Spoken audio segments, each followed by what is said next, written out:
কলকাতা শহরের নজরুল মঞ্চ আজ রাতে এক অভূতপূর্ব উন্মাদনার সাক্ষী হতে চলেছে। মেঘলা আকাশ, টিপটিপ বৃষ্টি আর হালকা ঠান্ডা হাওয়া, সব মিলিয়ে আবহাওয়াটা ঠিক যেন এক মায়াবী থ্রিলারের পটভূমি।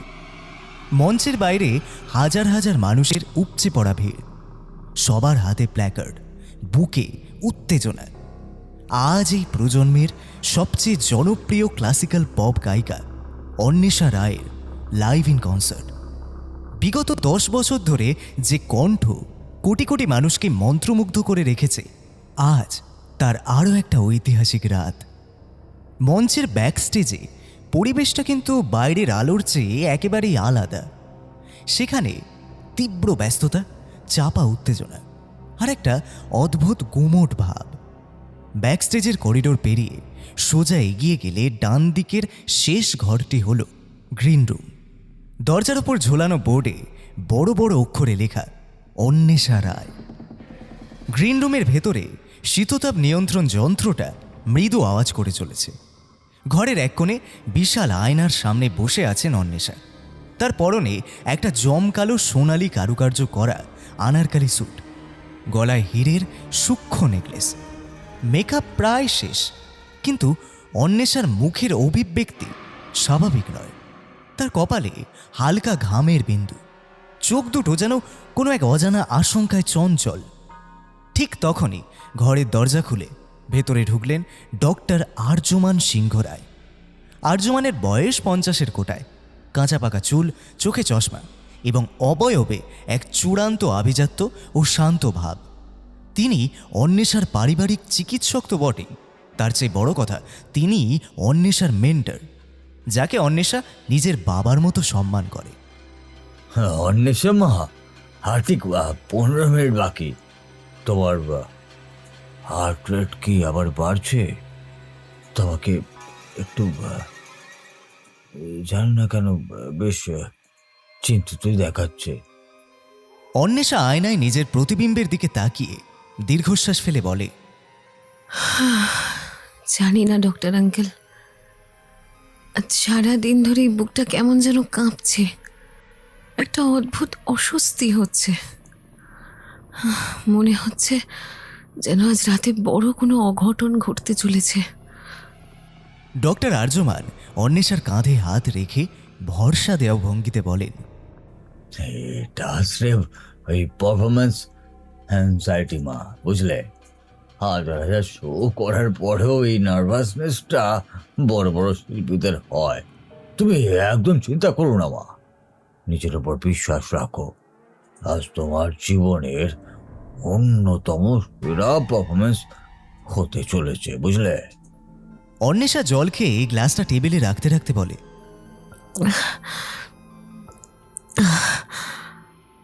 থ্যাংক ইউ ডক্টর আঙ্কেল, তুমি পাশে থাকলে সত্যি খুব ভরসা পাই। যদি বাবা আজ বেঁচে থাকতেন। ডক্টর আর্যমান ঠোঁটের কোণে মৃদু হাসির রেখা টেনে বলেন, তোমার বাবাও উপর থেকে তোমার এই সাফল্য দেখছেন অন্বেষা, আর যতদিন এই বুড়োটা বেঁচে আছে তোমার কোনো ক্ষতি আমি অন্তত হতে দেব না। একদম নিশ্চিন্তে থাকো। তুমি শুধু নিজের সুরের দিকেই মন দিও মা, বাকি সব কিছু আমি সামলে নেব। ঠিক এই সময় গ্রিন রুমের দরজাটা ধড়াম করে খুলে ভেতরে ঢুকল সোহম। সোহম অন্বেষার স্বামী এবং একই সাথে তার সমস্ত কনসার্ট ও বিজনেসের ম্যানেজার। সোহমের পরনে দামি ব্লেজার, চুলগুলো ব্যাকব্রাশ করা, তার চোখে মুখে এক চরম অস্থিরতা। ফোনে কারোর সাথে তীব্র তর্কাতর্কি করতে করতে সে ঘরে ঢুকল এবং ফোনটা কেটে দিল। সোহম অত্যন্ত বিরক্ত এবং কর্কশ গলায় বলল, অন্বেষা, তোমার এই শেষ মুহূর্তের আধিক্যতা আমার আর ভালো লাগছে না। অডিটোরিয়ামের বাইরে ব্ল্যাকে টিকিট বিকোচ্ছে, স্পন্সররা এসে বসে আছে, আর তুমি এখানে বসে ইমোশনাল ড্রামা করছো। অন্বেষা কঠিন চোখে সোহমের দিকে তাকিয়ে বলে, সোহম, ডক্টর আঙ্কেলের সামনে অন্তত নিজের ভদ্রতাটা বজায় রাখো। আর আমি কোনো ড্রামা করছি না। আমার শরীরটা একটু খারাপ লাগছিল। শরীর খারাপ নাকি আবার কোনো নতুন বাহানা? দেখো অন্বেষা, আজ রাতের শোটা আমাদের কোম্পানির জন্য কতটা ইম্পর্টেন্ট তুমি ভালো করেই কিন্তু জানো। লাখ লাখ টাকার চুক্তি আটকে আছে এর ওপর। ডক্টর আর্যমান গম্ভীর গলায় সোজা হয়ে দাঁড়িয়ে বলেন, সোম, একজন শিল্পীর কনসার্টে যাওয়ার আগে তার মানসিক শান্তিটা সবসময় জরুরি থাকে। তুমি এভাবে অন্বেষার ওপর চিৎকার করতে পারো না। ও কোনো রোবট নয়, বুঝলে? সোহম আর্যমানের দিকে ইংল্যান্ডে তৈরি দামি রিস্টওয়াচ উঁচিয়ে রেগে গিয়ে বলে, ডক্টর সিংহ রায়, আপনি আমাদের পারিবারিক ডাক্তার, তাই ডাক্তার হিসেবেই থাকুন। আমার আর আমার স্ত্রীর ব্যক্তিগত ব্যাপারে নাক গলাবেন না প্লিজ। অন্বেষা, আমি বাইরে অপেক্ষা করছি। ঠিক 5 মিনিটের মধ্যে স্টেজের উইংসে তোমায় যেন দেখতে পাই। সোহম আর এক মুহূর্তও না দাঁড়িয়ে ঝড়ের গতিতে গ্রিন রুম থেকে বেরিয়ে গেল। অন্বেষা দুহাতে নিজের মুখ ঢাকল, তার চোখ দিয়ে দুফোঁটা গড়িয়ে পড়ল। ডক্টর আর্যমান অন্বেষার মাথায় হাত বুলিয়ে বলেন, ও মাগো, ওর কথায় কান দিও না। ও শুধুমাত্র এই টাকাটাই দেখে, সুর চেনে না, বুঝলে? তুমি তুমি মা স্টেজে যাও, নিজেকে উজাড় করে দাও। ভালো গান আর ভালো সুর করে একদম প্ল্যাটফর্মটাকে সাজিয়ে দাও দেখিনি। অন্বেষা চোখ মুছে উঠে দাঁড়ালো। আয়নার দিকে তাকিয়ে শেষবারের মতো নিজের ওড়নাটা ঠিক করলো। টেবিলে তার ব্যক্তিগত সবুজ রঙের থার্মো ফ্লাস্কটা রাখা, যাতে সে সবসময় গ্রিন টি রাখে। সেই ফ্লাস্কটার দিকে একবার তাকালো, কিন্তু এখন আর চা খাওয়ার সময় নেই। ডক্টর আর্যমানের সাথে সে ঘর থেকে বেরিয়ে করিডোর দিয়ে সোজা স্টেজের দিকে এগিয়ে গেল। করিডোরের এক অন্ধকার কোণে দাঁড়িয়েছিল রিমলি। রিমলি এই কনসার্টের কোরাস সিঙ্গারদের একজন, কিন্তু তার প্রতিভা অন্বেষার চেয়ে কোনো অংশে কম নয়। রিমলির চোখে অন্বেষাকে দেখে এক তীব্র হিংসা আর ক্ষোভের আগুন জ্বলে উঠল। অন্বেষা যখন পাশ দিয়ে চলে গেল, রিমলি ফিসফিস করে নিজেকেই বলল, আজই তোমার শেষ রাত অন্বেষা। অনেক রাজত্ব করেছ, আর নয়। নজরুল মঞ্চের আলো নিভে আসতেই অডিটোরিয়ামে উপস্থিত হাজার হাজার দর্শক একসাথে চিৎকার করে উঠল। ড্রামসের মৃদু বিট আর কিবোর্ডের মেলোডিয়াস টিউনিংয়ের সাথে সাথে স্টেজের মাঝখানে হাইড্রোলিক লিফট দিয়ে ওপরে উঠে এলো অন্বেষা। স্পটলাইটের তীব্র আলো এসে পড়ল তার উপর। সোনালি কারুকার্য করা নীল পোশাক, তাকে যেন কোনো অপ্সরার মতো লাগছিল। দর্শকরা দাঁড়িয়ে হাততালি দিতে লাগলো। অন্বেষা মাইক্রোফোনটা হাতে নিল, তার ঠোঁটে পেশাদারিত্বের এক চিলতে হাসি। সে দর্শকদের উদ্দেশ্যে হাত নাড়ল। অন্বেষা মাইক্রোফোনে আবেগ ঘন গলায় বলল, নমস্কার কলকাতা। আজ রাতে আমি আমার জীবনের সবচেয়ে প্রিয় গানটা দিয়ে শুরু করব। আশা করি এই সুর আপনাদের হৃদয়ে চিরকাল থেকে যাবে। মিউজিশিয়ানরা সংকেত পেলে অন্বেষা তার বিখ্যাত ক্লাসিক্যাল ফিউশন গানটি শুরু করল। তার কণ্ঠের জাদুতে গোটা হলঘর নিস্তব্ধ হয়ে গেল। প্রথম 5 মিনিট গানটি অত্যন্ত স্বাভাবিক এবং মেলোডিয়াস চলল। অন্বেষার তান আর গমক শুনে দর্শকরা মন্ত্রমুগ্ধ, কিন্তু ঠিক 10ম মিনিটে পৌঁছানোর পর অন্বেষার গলায় প্রথম একটা সূক্ষ্ম কম্পন দেখা দিল। সে একটা হাই নোট ধরতে গিয়ে হঠাৎ আটকে গেল। উইংসে দাঁড়িয়ে থাকা সোহম ভ্রুকুচকে তাকালো। ডক্টর আর্যমান ব্যাক স্টেজের অন্ধকার থেকে অত্যন্ত নিবিষ্ট মনে অন্বেষার দিকে তাকিয়েছিলেন। তার মুখে গভীর দুশ্চিন্তা। অন্বেষা গান গাওয়ার চেষ্টা করছিল, কিন্তু তার বুকের ভেতরটা তখন যেন কেউ ফুটন্ত তেল দিয়ে পুড়িয়ে দিচ্ছিল। তার ফুসফুসে অক্সিজেনের তীব্র ঘাটতি দেখা দিল। সে এক হাত দিয়ে নিজের বুকটা চেপে ধরল। মাইক্রোফোনে তার ভারী এবং কম্পিত শ্বাসের আওয়াজ গোটা অডিটোরিয়ামে প্রতিধ্বনিত হতে লাগলো। দর্শকদের মধ্যে একটা চাপা গুঞ্জন শুরু হলো। অনেকেই ভাবল এটা হয়তো গানেরই কোনো নাট্যরূপ, কিন্তু ভুল ভাঙল তার পরের মুহূর্তেই। অন্বেষা হঠাৎ কাঁপতে কাঁপতে হাঁটু গেড়ে স্টেজের ওপর বসে পড়ল। তার চোখ দুটো যেন কোটর থেকে ঠিকরে বেরিয়ে আসতে চাইল। সে মাইক্রোফোনটা হাত থেকে ছেড়ে দিল। ধাতব মাইক্রোফোনটি স্টেজের মেঝেতে পড়ে এক বিকট আওয়াজ তৈরি করল। এ কি? মিউজিক বন্ধ করো, লাইট জ্বালো। ও কি করছে ওখানে? কিন্তু সোহমের স্টেজে যাওয়ার আগে অন্বেষার শরীরটা ধনুকের মতো বেঁকে গেল। তার মুখ দিয়ে এক অদ্ভুত গোঙানির আওয়াজ বের হতে লাগলো। আর তার পর মুহূর্তে অন্বেষার সুন্দর গোলাপি ঠোঁটের কোণ বেয়ে সাদা রঙের গ্যাজলা বেরিয়ে আসতে শুরু করলো। অন্বেষা স্টেজের ওপর লুটিয়ে পড়ল। তার হাত পাগুলো কয়েকবার খিচুনির মতো কাঁপল, আর তারপর সবই শান্ত।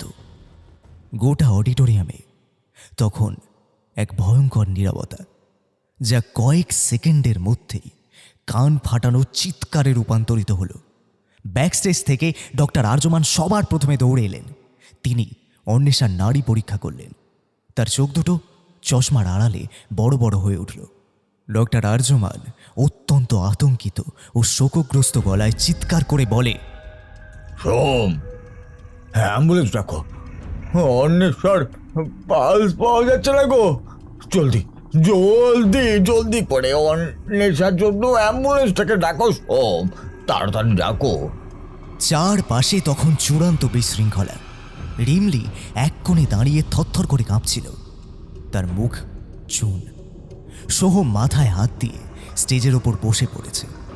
অন্বেষা রায়, বাংলার সুরে সম্রাজ্ঞী, লাইভ স্টেজে হাজারো মানুষের সামনে নিথর হয়ে পড়ে রইল। রাত ঠিক 2টো। ঢাকুরিয়া আমরে হাসপাতালের করিডোরে ভারী বুটের শব্দ শোনা গেল। করিডোরের মৃদু আলোয় এগিয়ে আসছে লালবাজারের হোমিসাইড স্কোয়াডের প্রধান গোয়েন্দা ইন্দ্রজিৎ। ইন্দ্রজিতের উচ্চতা প্রায় 6 ফুট, সুগঠিত শরীর, পরনে সাধারণ হালকা ধূসর রঙের শার্ট আর ডেনিম জিন্স। তার চোখে এক অদ্ভুত তীক্ষ্ণতা। তার সাথে রয়েছে তার বিশ্বস্ত অ্যাসিস্ট্যান্ট সাব ইন্সপেক্টর সানন্দা। হাসপাতালের বিশেষ কেবিনের বাইরে সোহম এবং ডক্টর আর্যমান বসেছিলেন। ডক্টর আর্যমান 2 হাতে মুখ ঢেকে কাঁদছে, আর সোহম দেওয়ালে হেলান দিয়ে শূন্য দৃষ্টিতে তাকিয়ে আছে। ইন্দ্রজিৎ এগিয়ে গিয়ে তাদের সামনে দাঁড়ালো। ডক্টর আর্যমান চোখ মুছে চশমাটা ঠিক করে সোজা হয়ে বসলেন। ইন্দ্রজিৎ অত্যন্ত শান্ত কিন্তু গম্ভীর গলায় বলল, নমস্কার, আমি লালবাজার থেকে ডিটেকটিভ ইন্দ্রজিৎ। ডক্টর আর্যমান সিংহ রায় এবং মিস্টার সোহম রায়, আপনাদের সাথে একটু কথা বলা দরকার। এখন কথা বলার কি আছে অফিসার? আপনারা এসে কি করবেন? অন্বেষা তো আর নেই, ডাক্তাররা তো বলেই দিয়েছে ও মৃত। ইন্দ্রজিৎ সোহমের দিকে তীক্ষ্ণ চোখে তাকিয়ে বলে, মিস্টার রায়, আপনার শোকটা আমি বুঝতে পারছি, কিন্তু ডাক্তাররা শুধু মৃত বলেনি, তারা মৃত্যুর কারণটা কার্ডিয়াক অ্যারেস্ট। এটা কোনো স্বাভাবিক মৃত্যু নয় কিন্তু। হ্যাঁ, অন্বেষা দেবীর মুখ থেকে গ্যাজলা বের হওয়াটা কোনো স্বাভাবিক মৃত্যুর লক্ষণ নয়। কেসটা এখন পুলিশের হাতে। ডক্টর আর্যমান কেঁদে ফেলে, জোর হাতে বলেন, অফিসার, আমি ওকে ছোট থেকে বড় করেছি। ও আমার মেয়ের মতোই ছিল। কি শত্রুতা করলো ওর সাথে ভগবান জানে। কনসার্টের আগে ও বললো ওর বুকটা নাকি খুব কাঁপছে। আমি ভাবলাম সাধারণ নার্ভাসনেস। আমি তখন বুঝতে পারলাম না অফিসার, বুঝতে পারলাম না।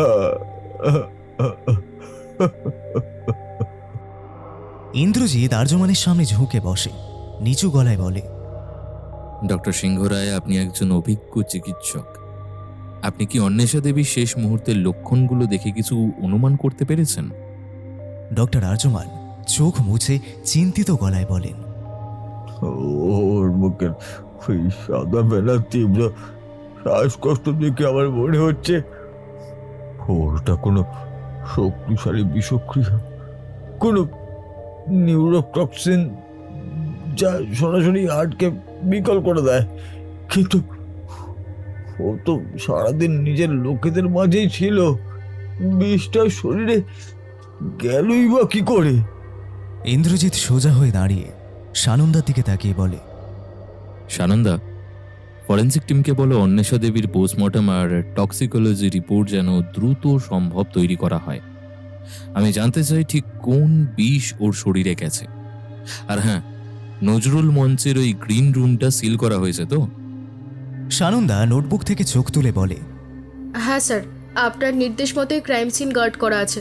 ওখানকার সমস্ত জিনিসপত্র যেমন ছিল তেমনই রাখা আছে, কেউ সেখানে ঢুকতে পারেনি। ভালো। ডক্টর সিংহ রায় এবং মিস্টার রায়, আপনারা দুজনেই আজ রাতে শহরেই থাকবেন। তদন্তের খাতিরে আপনাদের যে কোনো সময় ডাকতে পারি। বিশেষ করে মিস্টার রায়, আপনি অন্বেষা দেবীর ম্যানেজারও ছিলেন, তাই ওর পেশাদার জীবন এবং কোনো গোপন শত্রুতার ব্যাপারে আপনার থেকে অনেক কিছু জানার আছে আমার। সোহম কোনো উত্তর দিল না, শুধু মাথা নিচু করে রইল। তার চোয়াল শক্ত হয়ে উঠেছিল, যা ইন্দ্রজিতের নজর এড়াল না। ইন্দ্রজিৎ করিডোর দিয়ে হাঁটা দিল, সানন্দা তার ঠিক পেছনে। হাসপাতাল থেকে বেরিয়ে তারা সরাসরি এসে পৌঁছালো নজরুল মঞ্চে। ঘড়িতে তখন রাত 3:15। অডিটোরিয়াম এখন সম্পূর্ণ ফাঁকা, চারিদিকের আলোর রোশনাই নিভে গেছে, পড়ে আছে শুধু শূন্য চেয়ারগুলো। ইন্দ্রজিৎ আর সানন্দা ব্যাকস্টেজের করিডোর ধরে এগিয়ে গেল। সিল করে দেওয়া গ্রিন রুমের দরজার সামনে তারা এসে দাঁড়ালো। ডিউটিতে থাকা কনস্টেবল স্যালিউট দিয়ে দরজার লক খুলে দিল। ইন্দ্রজিৎ ঘরের ভেতরে ঢুকল। ঘরের বাতাস এখন ঠান্ডা, মেকআপের সুগন্ধ আর এসির গুমোট ভাব মিশে এক অদ্ভুত গন্ধ তৈরি হয়েছে।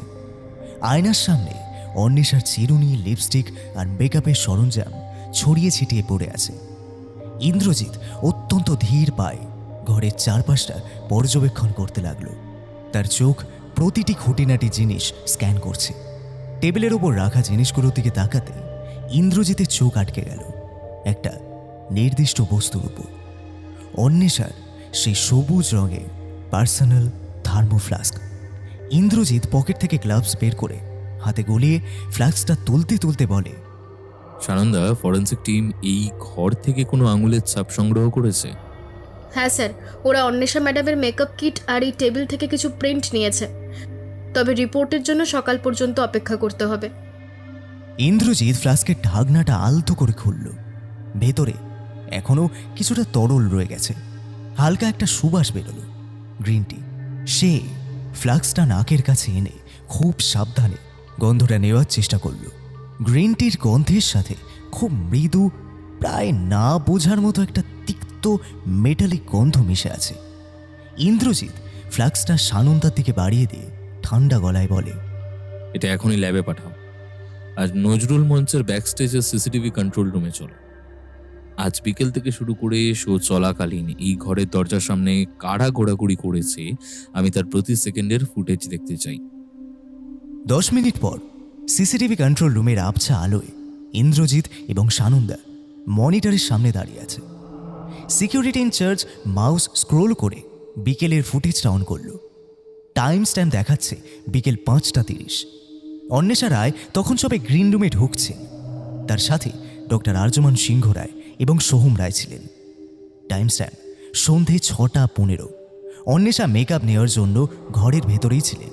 ঠিক এই সময় দেখা গেল সোহম রায় গ্রিন রুম থেকে একাই বাইরে বেরোলেন। তার হাতে একটা বড় কালো ব্যাগ। করিডোরের অন্য প্রান্তে গিয়ে তিনি ফোনে কারোর সাথে খুব উত্তেজিত হয়ে কথা বলছেন। তার বডি ল্যাঙ্গুয়েজ অত্যন্ত সন্দেহজনক। তিনি বারবার চারপাশটা দেখছিলেন। সানন্দা স্ক্রিনের দিকে আঙুল দেখিয়ে বলল, স্যার দেখুন, মিস্টার সোহমকে কেমন যেন নার্ভাস লাগছে। উনি ফোন রাখার পর আবার গ্রিন রুমে ঢুকলেন, কিন্তু এবার ওনার হাতে কিন্তু ওই ব্যাগটা নেই, আর ওনার হাতটা পকেটে গোজা ছিল। ফুটেজটা ফাস্ট ফরওয়ার্ড করো। শো শুরুর ঠিক আধ ঘন্টা আগের অংশটা দেখাও। মাউসের ক্লিকের সাথে সাথে স্ক্রিনের ভেতরের সময় দ্রুত এগিয়ে চলল।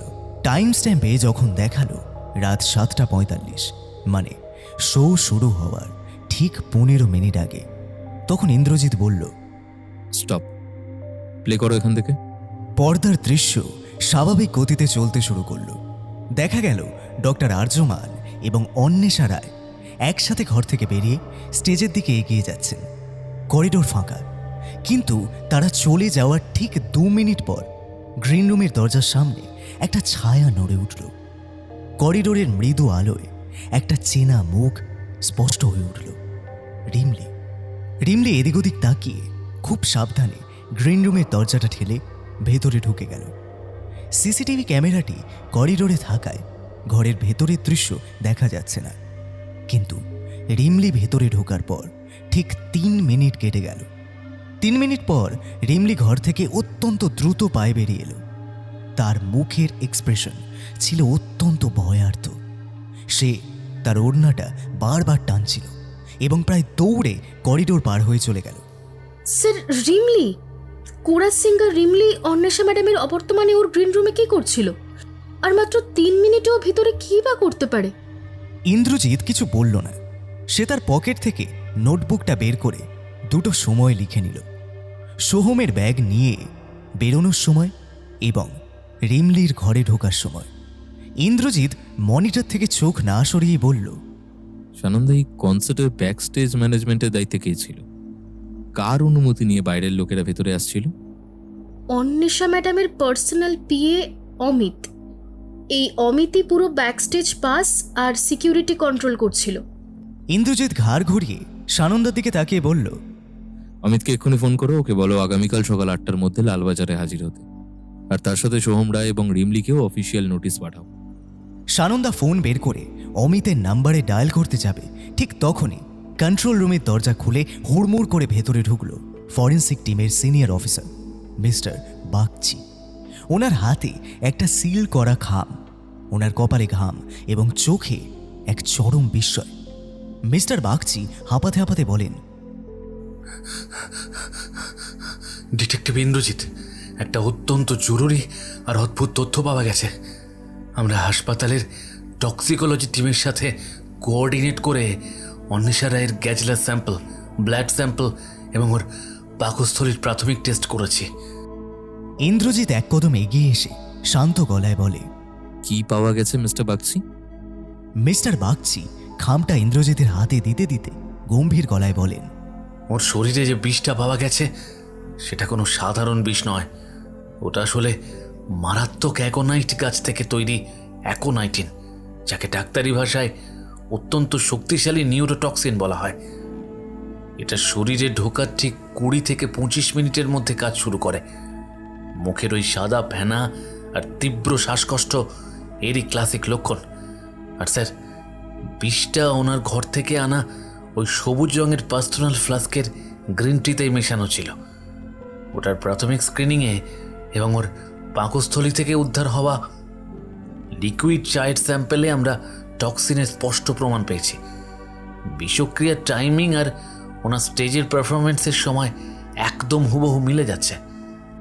ইন্দ্রজিতের হাত থেকে রিপোর্টের কাগজটা টেবিলের ওপর স্থির হয়ে থাকে এবং সিসিটিভি কন্ট্রোল রুমের ম্লান আলোয় ওর চোখের মণি দুটো এক লহমায় তীক্ষ্ণ হয়ে ওঠে। আর সানন্দা চমকে উঠে মিস্টার বাগচির দিকে তাকিয়ে বলে, ফ্লাস্কের গ্রিন টিতেই বিষ ছিল আর বিষক্রিয়ার সময় 20 থেকে 25 মিনিট। তার মানে অন্বেষা দেবী স্টেজে যাওয়ার আগে ওই ঘর থেকেই চা খেয়েছিলেন। স্যার, সিসিটিভিতে আমরা দেখলাম সন্ধ্যে 6:15টায় সোহম রায় একটা কালো ব্যাগ নিয়ে গ্রিন রুম থেকে বেরোলেন, আর ফেরার সময় ওর হাতে ব্যাগটা ছিল না, হাত পকেটে গোঁজা ছিল। আর এর ঠিক পরেই রাত 7:45টায় রিমলি ওই ঘরে 3 মিনিট একা ছিল। তার মানে সোহমের ওই রহস্যময় কালো ব্যাগ আর রিমলির ওই 3 মিনিট, এই দুটোর মধ্যেই ফ্লাস্কে বিষ মেশানোর আসল রহস্য লুকিয়ে আছে স্যার। ইন্দ্রজিৎ কোনো কথা বলে না। সে ফরেন্সিক রিপোর্টের পাতাটা উল্টে অন্য একটি রিপোর্টের দিকে তাকালো। সেখানে অন্বেষা রায়ের ড্রেসিং রুমের করিডোরের ডিজিটাল সিসিটিভি লগে গেস্ট এন্ট্রির একটা তালিকা দেওয়া আছে। সেই তালিকায় একটা নির্দিষ্ট এন্ট্রি আর টাইম স্ট্যাম্পের ওপর ইন্দ্রজিৎ নিজের আঙুলটা রাখল। সানন্দা ঝুঁকে পড়ে ওটা দেখল এবং তার চোখ দুটো চড়ক গাছ হয়ে গেল। স্যার, এই টাইম স্ট্যাম্পটা এখানে কিভাবে সম্ভব? ওর ঘরের সিকিউরিটি ল্যাবস তাহলে একটা সাজানো নাটক ছিল। উনি তো অপরাধ বিজ্ঞান আমাদের প্রথম যে পাঠটা শেখায় সানন্দা, যা চোখের সামনে খুব বেশি স্বাভাবিক বা সরল মনে হয়, তার আড়ালেই সবচেয়ে বড় মনস্তাত্ত্বিক চালটা লুকিয়ে থাকে। ফ্লাস্কের বিষ, সিসিটিভিতে সোহম আর রিমলির সন্দেহজনক গতিবিধি আর এই সিকিউরিটি ল্যাবসের টাইমিং, তিনটে মিলে একটা নিখুঁত জাল তৈরি করছে। কিন্তু এই জালের সুতোটা আসলে কার হাতে সেটা আমাদের দেখতে হবে। তাহলে আমাদের পরবর্তী পদক্ষেপ কি স্যার? ইন্দ্রজিৎ পকেট থেকে নিজের ফাউন্টেন পেনটা বের করে আঙুলের ফাঁকে ঘোরাতে ঘোরাতে গম্ভীর গলায় বলে, এখন ভোর 4টে বাজে। সানন্দা, গাড়ি বের করো। এই ত্রিমুখী জালের আসল সত্যটা জানতে হলে আমাদের এখনই লালবাজারে পৌঁছতে হবে। সকাল 8টায় অমিত, সোহম আর ডিমলি এই তিনজনই আমাদের ইন্টারোগেশন রুমে মুখোমুখি বসবে। এদের জেরা করলেই আসল সত্যটা ফ্রেম বাই ফ্রেম বেরিয়ে আসবে। চলো। সকাল ঠিক 7:45। লালবাজারের সেন্ট্রাল ডিটেকটিভ ডিপার্টমেন্টের 3 তলার করিডোরে রোদের আলো এসে পড়েছে। তবে হোমিসাইড স্কোয়াডের ইন্টারোগেশন উইংয়ের ভেতরের পরিবেশটা বাইরের ঝলমলে রোদের চেয়ে সম্পূর্ণ আলাদা। চারিদিকের দেওয়ালে হালকা ধূসর রঙের পেন্ট, মাঝখানে একটা ভারী ওক কাঠের টেবিল, আর তার দুপাশে কয়েকটা চেয়ার। টেবিলের ঠিক ওপরে ঝুলছে একটা তীব্র ক্ষমতা সম্পন্ন হ্যালোজেন লাইট।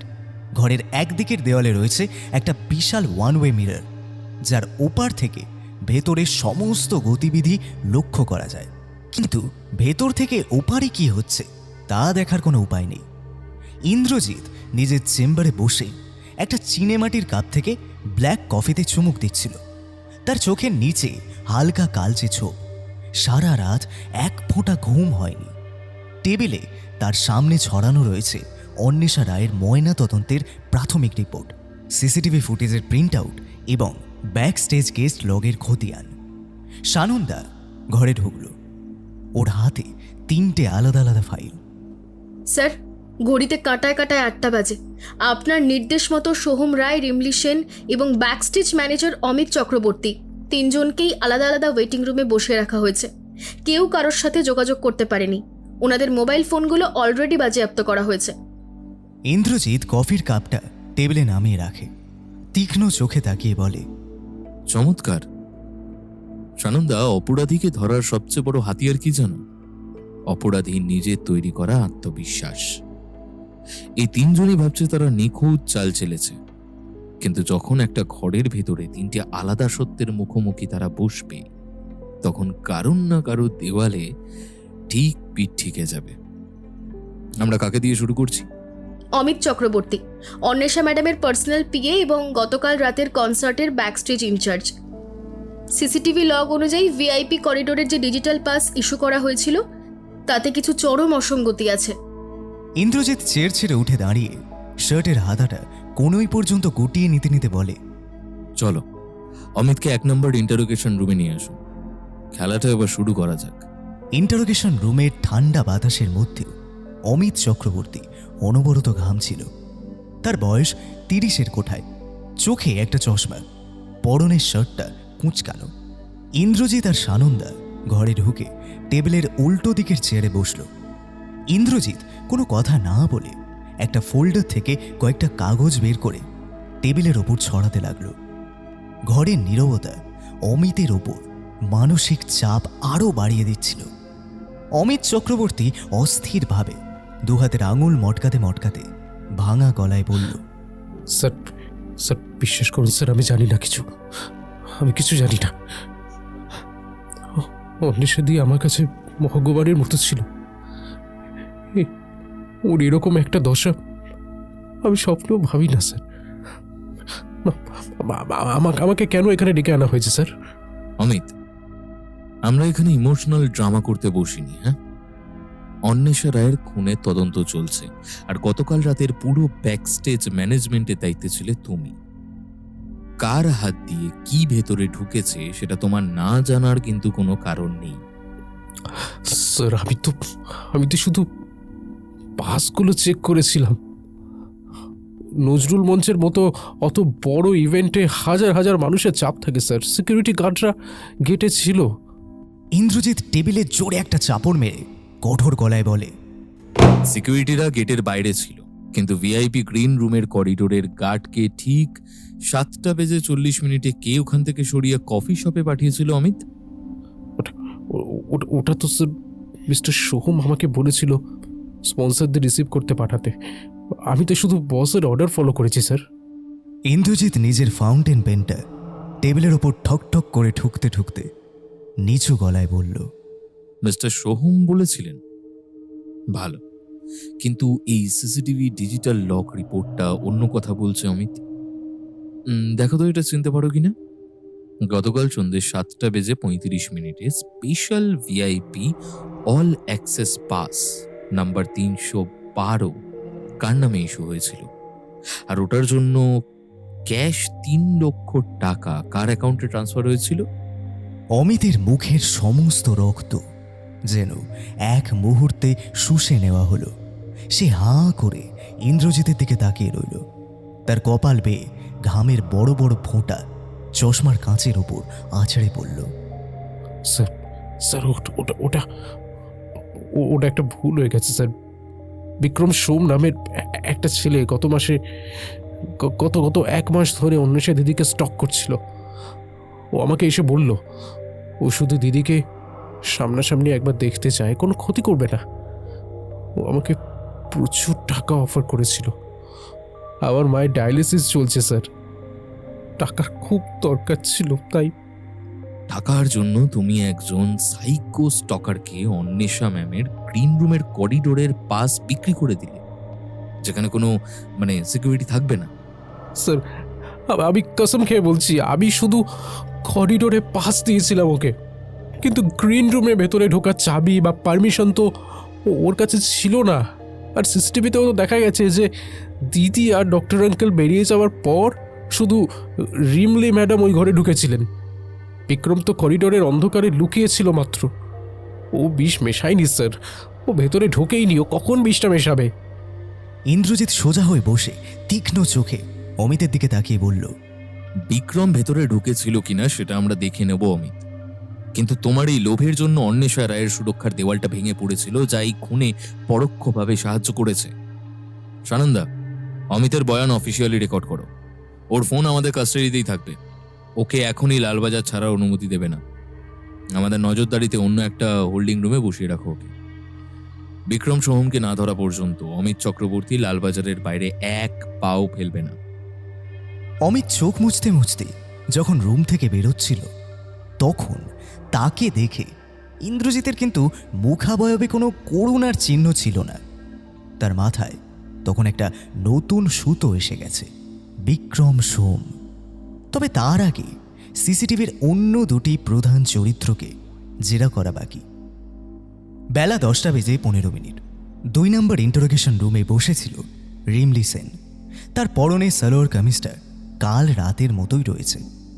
চোখের কাজল লেপটে গেছে, মুখটা ফ্যাকাশে, কিন্তু তার বডি ল্যাঙ্গুয়েজের মধ্যে একটা চাপা অহংকার আর ঔদ্ধত্য স্পষ্ট। ইন্দ্রজিৎ ঘরে ঢুকে তার ঠিক উল্টো দিকে চেড়ে বসল। সানন্দা তার পেছনে ফাইল হাতে দাঁড়িয়ে রইল। ইন্দ্রজিৎ রিমলির চোখের দিকে সোজা তাকিয়ে ঠান্ডা গলায় বলল, রিমলি সেন, আপনি অন্বেষা রায়ের কোরাস টিমের লিড সিঙ্গার ছিলেন। প্রতিভা আপনারও কম নয়, কিন্তু লাইমলাইটটা সবসময় অন্বেষা দেবী পেয়ে যেতেন। কাল রাতে অন্বেষা দেবীর মৃত্যুর পর ব্যাক স্টেজে আপনাকে থরথর করে কাঁপতে দেখা গেছে। ওটা কি শোক নাকি ধরা পড়ে যাওয়ার ভয়? রিমলি চেয়ারে একটু সোজা হয়ে বসে, গলার স্বর উঁচিয়ে বলে, ডিটেকটিভ মিস্টার ইন্দ্রজিৎ, আপনি আমাকে কিন্তু এভাবে সার্চ করতে পারেন না। অন্বেষাদি মারা গেছেন, ওটা একটা ট্র্যাজেডি। আমিও সহকর্মী ছিলাম, ভয় পাওয়াটা কি আমার অপরাধ নাকি? আর আমি কেন ধরা পড়বো? আমি করেছিটা কি? সানন্দা একটু এগিয়ে এসে টেবিলের ওপর সিসিটিভি ফুটেজের একটা হাই রেজলিউশন ছবি রেখে বলে, আপনি কি করেছেন সেটা এই ছবিটাই বলে দিচ্ছে মিস সেন। কাল রাত ঠিক 7:45 অন্বেষা দেবী আর ডক্টর আর্যমান ঘর থেকে বেরোনোর ঠিক 2 মিনিট পর আপনি চোরের মতো চারপাশ দেখে ওনার গ্রিন রুমে ঢুকেছিলেন। আর তার ঠিক 3 মিনিট পর ওখান থেকে চূড়ান্ত ভয়ার্থ মুখে বেরিয়ে এসেছিলেন। ওই 3 মিনিট আপনি ফাঁকা গ্রিন রুমে কি করছিলেন? রিমলি ছবিটার দিকে তাকালো। তার চোয়ালটা শক্ত হয়ে উঠল, কিন্তু সে নিজের ওপর নিয়ন্ত্রণ হারালো না। হ্যাঁ, ঢুকেছিলাম। তাতে কি হয়েছে? গ্রিন রুমে ঢোকাটা কি ব্যান্ড ছিল নাকি? আমি ওর মেকআপ টেবিল থেকে একটা জিনিস খুঁজতে গিয়েছিলাম।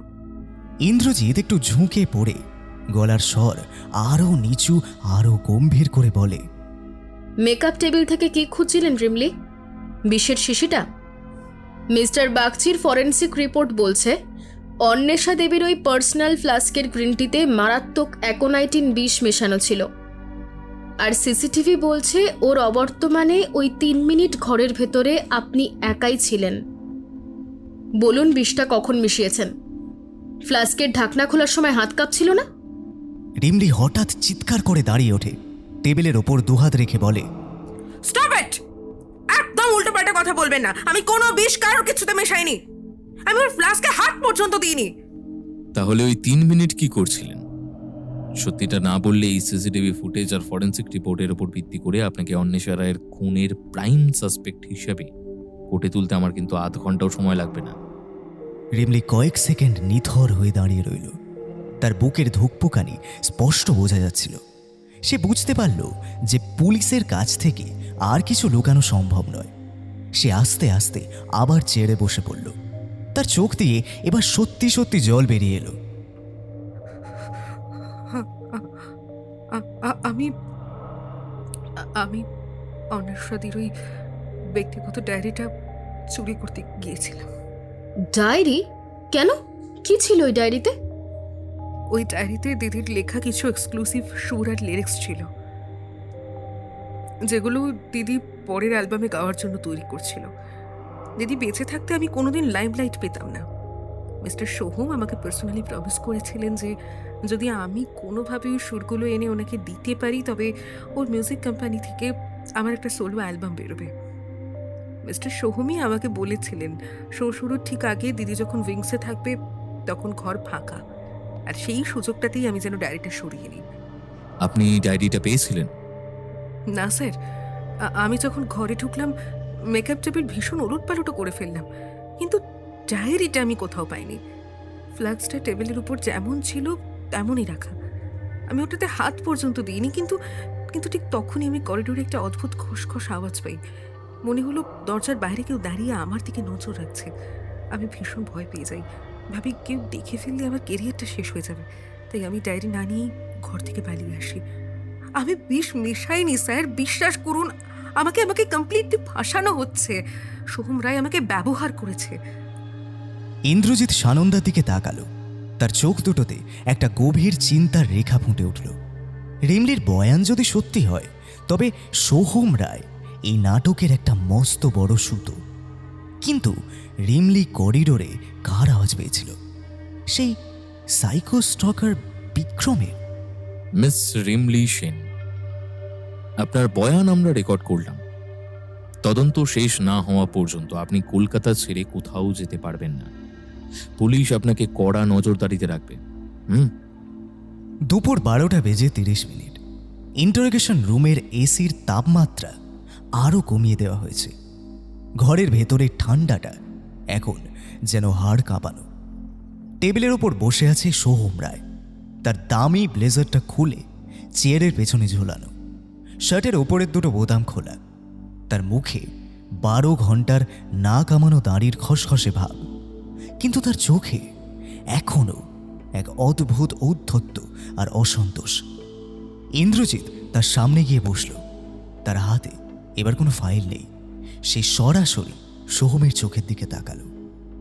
ডিটেকটিভ ইন্দ্রজিৎ, 4 ঘন্টা ধরে আমাকে ওই নোংরা ওয়েটিং রুমে বসিয়ে রাখা হয়েছে। আপনারা কি জানেন আমার কোম্পানির শেয়ার ক্র্যাশ করছে? অন্বেষার মৃত্যুর পর মিডিয়া আমাকে ছেকে ধরেছে, আর আপনারা আমাকে এখানে ক্রিমিনালদের মতো আটকে রেখেছেন। I will see you. Mister Soham Roy, আপনার স্ত্রীর মৃত্যুর সঠিক কারণ এখনো পর্যন্ত বের হয়নি, আর আপনি নিজের কোম্পানির শেয়ার ক্র্যাশ করার দুশ্চিন্তায় মরছেন। একজন স্বামীর পক্ষে এটা কি একটু বেশি রকমের পেশাদারিত্ব নয় কি? প্রফেশনালিজম? হ্যাঁ, আমি একজন বিজনেসম্যান মিস্টার ইন্দ্রজিৎ। অন্বেষা শুধু আমার স্ত্রী ছিল না, ও আমার কোম্পানির সবচেয়ে বড় ব্র্যান্ড ছিল। ওর চলে যাওয়াটা আমার পার্সোনাল এবং প্রফেশনাল দুদিক থেকেই মস্ত বড় লস। সানন্দা টেবিলের ওপর সিসিটিভি ফুটেজের প্রিন্টটা রেখে যেখানে সোহম কালো ব্যাগ নিয়ে বেরোচ্ছিল সেটা দেখিয়ে বলে, লস তো বটেই, কিন্তু সেই লসটা কমানোর জন্যই কি আপনি কাল সন্ধে 6:15 অন্বেষা ম্যাডামের গ্রিন রুম থেকে একটা রহস্যময় কালো ব্যাগ নিয়ে বেরিয়েছিলেন মিস্টার রায়? করিডোরের অন্ধকার কোণে গিয়ে কার সাথে ফোনে অত উত্তেজিত হয়ে কথা বলছিলেন আপনি? আর ফেরার সময় কেন আপনার হাতটা পকেটে গোজা ছিল? ওই ব্যাগে কি ছিল? আর পকেটেই বা আপনি কি লুকিয়েছিলেন? সোহম ছবিটার দিকে তাকালো। তার চোখের মণিটা এক মুহূর্তের জন্য সংকুচিত হলো, কিন্তু সে অত্যন্ত চতুরতার সাথে একটা দীর্ঘশ্বাস ফেলল। ও, তো আপনারা এখন এই সাধারণ জিনিসটা নিয়ে সন্দেহ করছেন? ওই কালো ব্যাগে অন্বেষার কিছু গয়না আর ক্যাশ টাকা ছিল, যা আমি সিকিউরিটির জন্য সিন্ধুকে রাখতে নিয়ে যাচ্ছিলাম। আর ফোনে আমি ইভেন্ট পার্টনারের সঙ্গে ঝগড়া করছিলাম, কারণ ব্ল্যাকে টিকিট বিক্রি হচ্ছিল ওখানে। আর পকেটে হাত গোজা, ওটা আমার একটা সাধারণ হ্যাবিট। এর মধ্যে অপরাধ কোথায়? ইন্দ্রজিৎ হঠাৎ টেবিলের ওপর ঝুঁকে পড়ে। তার গলার স্বর চাবুকের মতো শোনালো। সে বলল, হ্যাবিট? তাহলে রিমলি সেনকে ওই অন্বেষার ওই পার্সোনাল ডায়েরিটা চুরি করার টোপ দেওয়াটাও কি আপনার বিজনেস স্ট্র্যাটেজি ছিল মিস্টার রায়?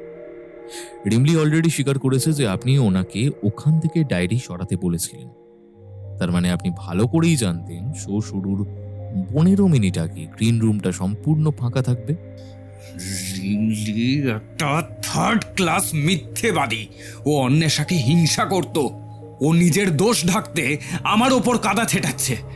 ডায়েরি দিয়ে কি করব কি আমি? ইন্দ্রজিৎ পকেট থেকে ফাউন্টেন পেনটা বের করে সোহমের মুখের সামনে ধরে বলে, আপনি কি করবেন সেটা আমি বলছি।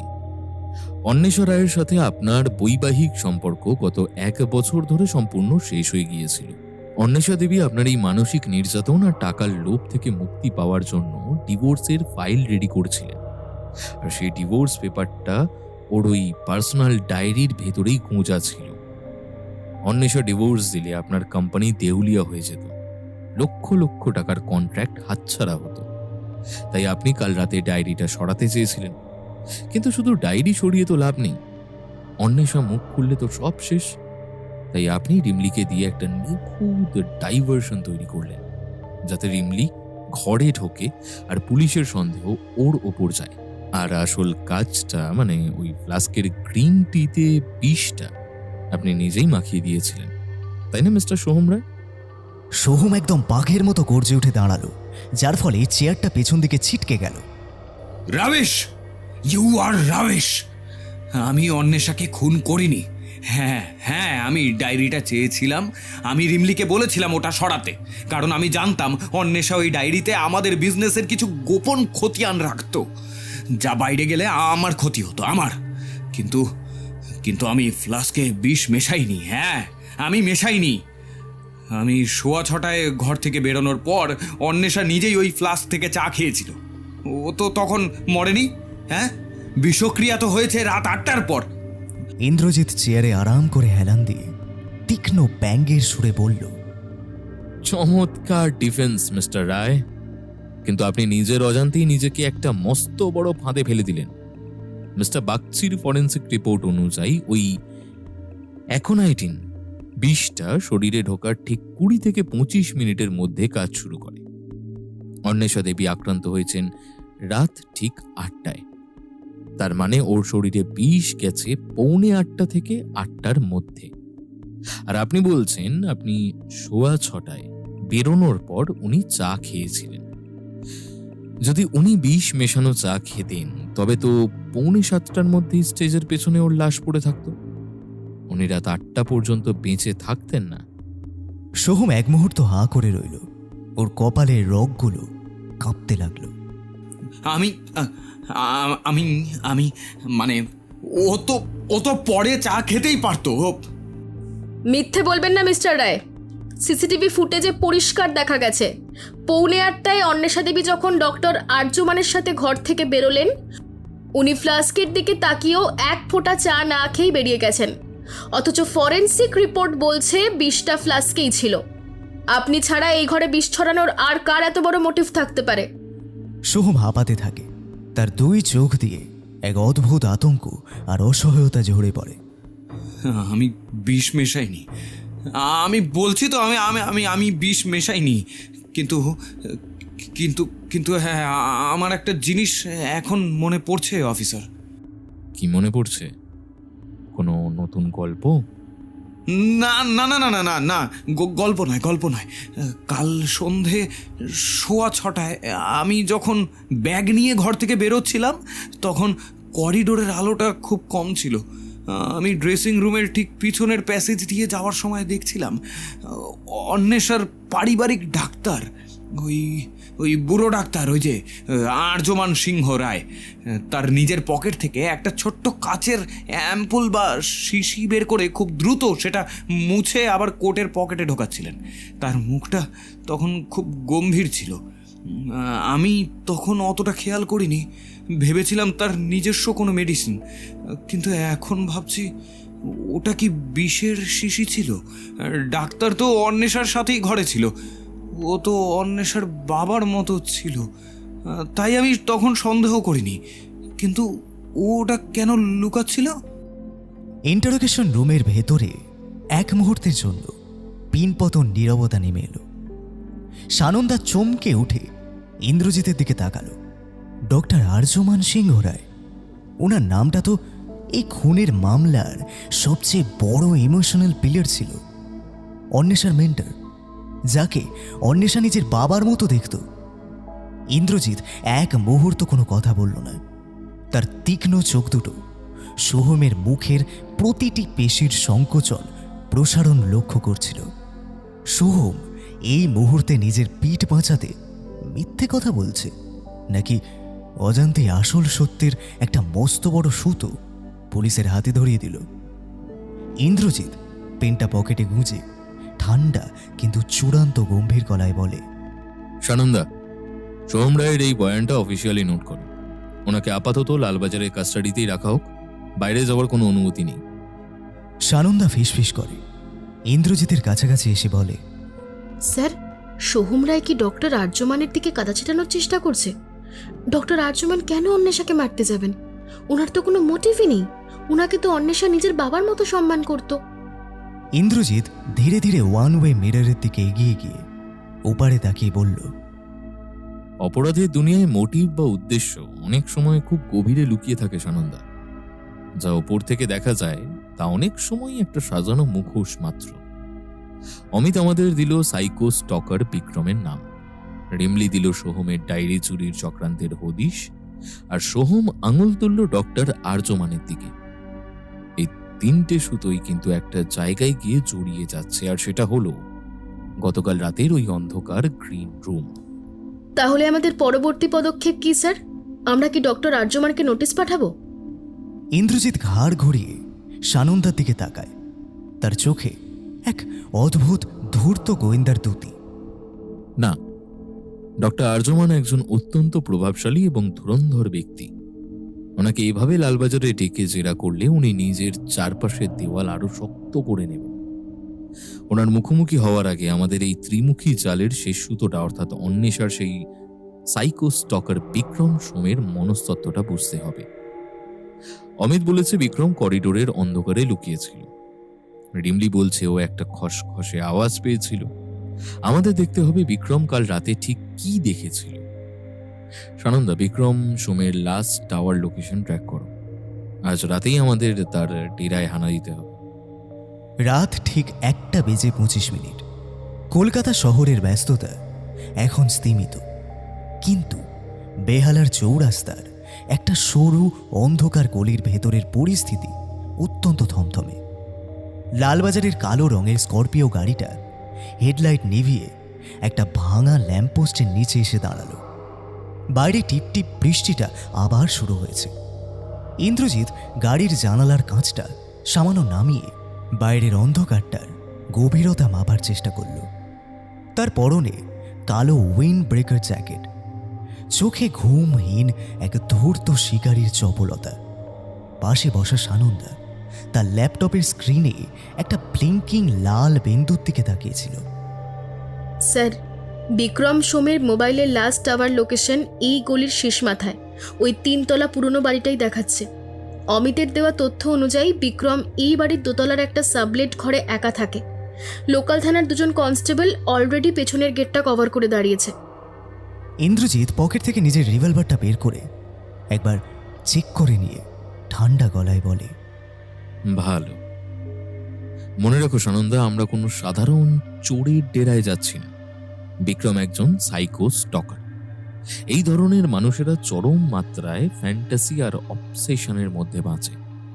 এদের নিজেদের কোনো হারিয়ে যাওয়ার ভয় থাকে না, তাই এরা যে কোনো মুহূর্তে হিংস্র হয়ে উঠতে পারে।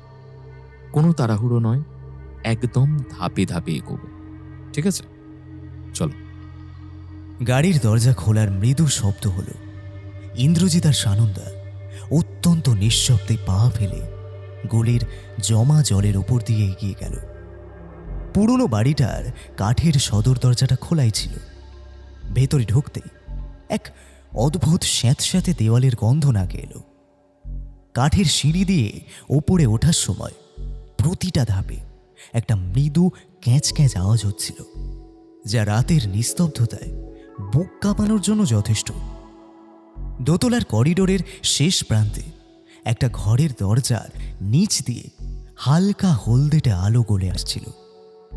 ঘরের ভেতর থেকে ভেসে আসছে একটা চেনা সুর, অন্বেষা রায় সেই বিখ্যাত ক্লাসিক্যাল ফিউশন গানটা, যা কাল রাতে মাঝপথে থেমে গিয়েছিল। এই নিঝুম রাতে মৃত শিল্পীর সেই মায়াবী কণ্ঠস্বর পুরো পরিবেশটাকে এক অলৌকিক আতঙ্কে ভরিয়ে তুলছিল। ইন্দ্রজিৎ সানন্দাকে চোখের ইশারায় দরজার একপাশে দাঁড়াতে বলল। তারপর নিজের ডান হাতটা বাড়িয়ে দরজার হাতলটা আলতো করে ঘুরিয়ে দেখল ভেতর থেকে লক করা নেই। ইন্দ্রজিৎ এক ঝটকায় দরজাটা খুলে ভেতরে ঢুকল, ওর হাতে উদ্যত রিভলভার। পুলিশ, কেউ নিজের জায়গা থেকে এক চুলো নড়বে না, হাত ওপরে তোলো, ওড়ো। ঘরের ভেতরে দৃশ্যটা দেখে সানন্দার মুখ দিয়ে একটা চাপা আর্তনাদ বেরিয়ে আসার উপক্রম হলো। ঘরটার চারিদিকের দেওয়ালে একটা ইঞ্চিরও ফাঁকা জায়গা নেই। সর্বত্র শুধু অন্বেষা রায়ের ছবি, কনসার্টের ছবি, খবরের কাগজের কাটিং, অ্যালবাম কভার, এমনকি অন্বেষার কিছু অত্যন্ত ব্যক্তিগত মুহূর্তের দূর থেকে তোলা ক্যান্ডিড ছবি, যা লেন্সের জুম ব্যবহার করে লুকিয়ে তোলা হয়েছে। ঘরের এক কোণে একটা কাঠের টেবিল, তার উপর একটা হাই এন্ড ল্যাপটপ অন করা, আর চারপাশে ছড়ানো অজস্র কাঁচি, আঠা এবং লাল কালির কলম। ঘরের মাঝখানে মেঝের ওপর হাঁটু গেড়ে বসেছিল একটা তরুণ, রোগা শরীর, উস্কো খুস্কো চুল, চোখের নিচে কালচে গর্ত এবং গায়ে একটা নোংরা টি শার্ট। ওটাই বিক্রম সোম। সে তখন কাঁচি দিয়ে অন্বেষার একটা বড় পোস্টার কাটছিল। পুলিশের আকস্মিক প্রবেশেও তার মধ্যে কোনো ভয় বা চমকে যাওয়ার লক্ষণ দেখা গেল না। সে অত্যন্ত ধীর গতিতে মাথা তুলে ইন্দ্রজিতের দিকে তাকালো। তার চোখে কোনো অপরাধবোধ নেই, আছে এক অবদ্ধ শূন্য চাহনি। বিক্রম ঠোঁটের কোণে একটা ম্লান উদাসীন হাসি ফুটিয়ে অত্যন্ত শান্ত গলায় বলে, আপনারা আসতে একটু দেরি করে ফেললেন অফিসার। দেখুন আমি অন্বেষার এই সোনালি পোশাকের ছবিটা কেটে আমার ডায়েরির প্রথম পাতায় লাগাচ্ছিলাম। কাল রাতে ও যখন স্টেজে ওই সোনালি আনারকলিটা পরে উঠেছিল, ওহ, ঠিক যেন আকাশ থেকে একটা তারা নেমে এসেছিল। কিন্তু তারপর সুরটা কেটে গেল। সানন্দা এক কদম এগিয়ে গিয়ে তীব্র ঘেন্নায় ও রাগে বলে, চুপ করো বিক্রম, তোমার এই নোংরামি অনেক হয়েছে। উঠে দাঁড়াও। কাল রাতে নজরুল মঞ্চের ব্যাকস্টেজে তুমি কি করছিলে? সব সত্যি কথা বলবে। ইন্দ্রজিৎ সানন্দাকে হাত দিয়ে শান্ত হতে ইশারা করল। সে রিভলভারটা নামিয়ে কোমরে গুঁজল, কিন্তু তার চোখ দুটো বিক্রমের উপর স্থির। সে ধীর পায়ে টেবিলটার দিকে এগিয়ে গেল। টেবিলের ওপর একটা ডায়েরি খোলা ছিল, যাতে লাল কালি দিয়ে বড় বড় অক্ষরে লেখা, আমার অন্বেষা, শুধুই আমার। তার ঠিক পাশেই পড়ে রয়েছে একটা ছোট প্লাস্টিকের জিপলক প্যাকেট।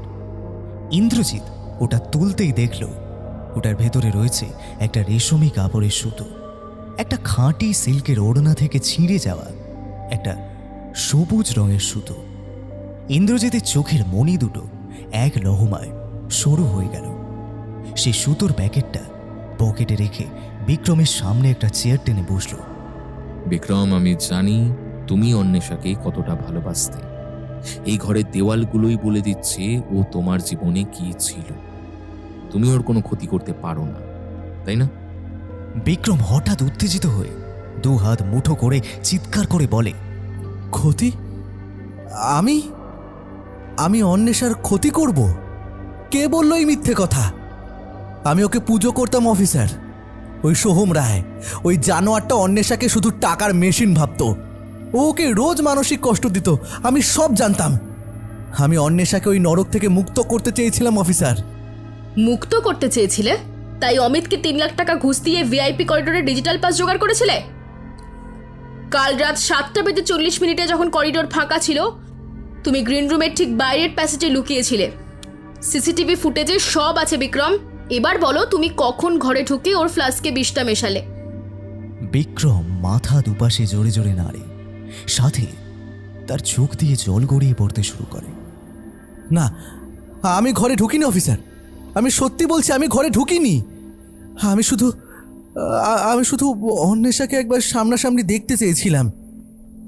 ও যখন ডক্টর আঙ্কেলের সাথে ঘর থেকে বেরিয়ে স্টেজের দিকে যাচ্ছিল, আমি ওই অন্ধকারের আড়াল থেকে ওর ওড়নাটা আলতো করে ছুঁয়েছিলাম অফিসার।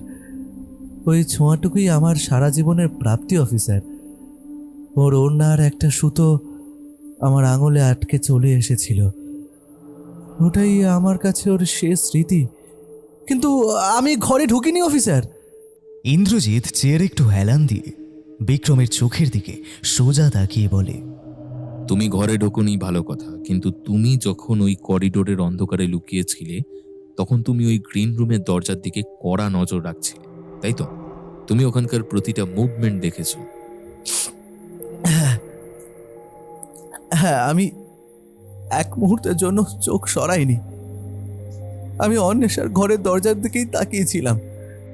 তাহলে এবার ধাপে ধাপে বলো, কাল সন্ধে 7:45 থেকে 8টার মধ্যে ওই ঘরের দরজার সামনে কি কি ঘটেছিল? যদি তোমার বয়ান সত্যি হয়, তবেই আমি বিশ্বাস করব তুমি অন্বেষাকে খুন করোনি।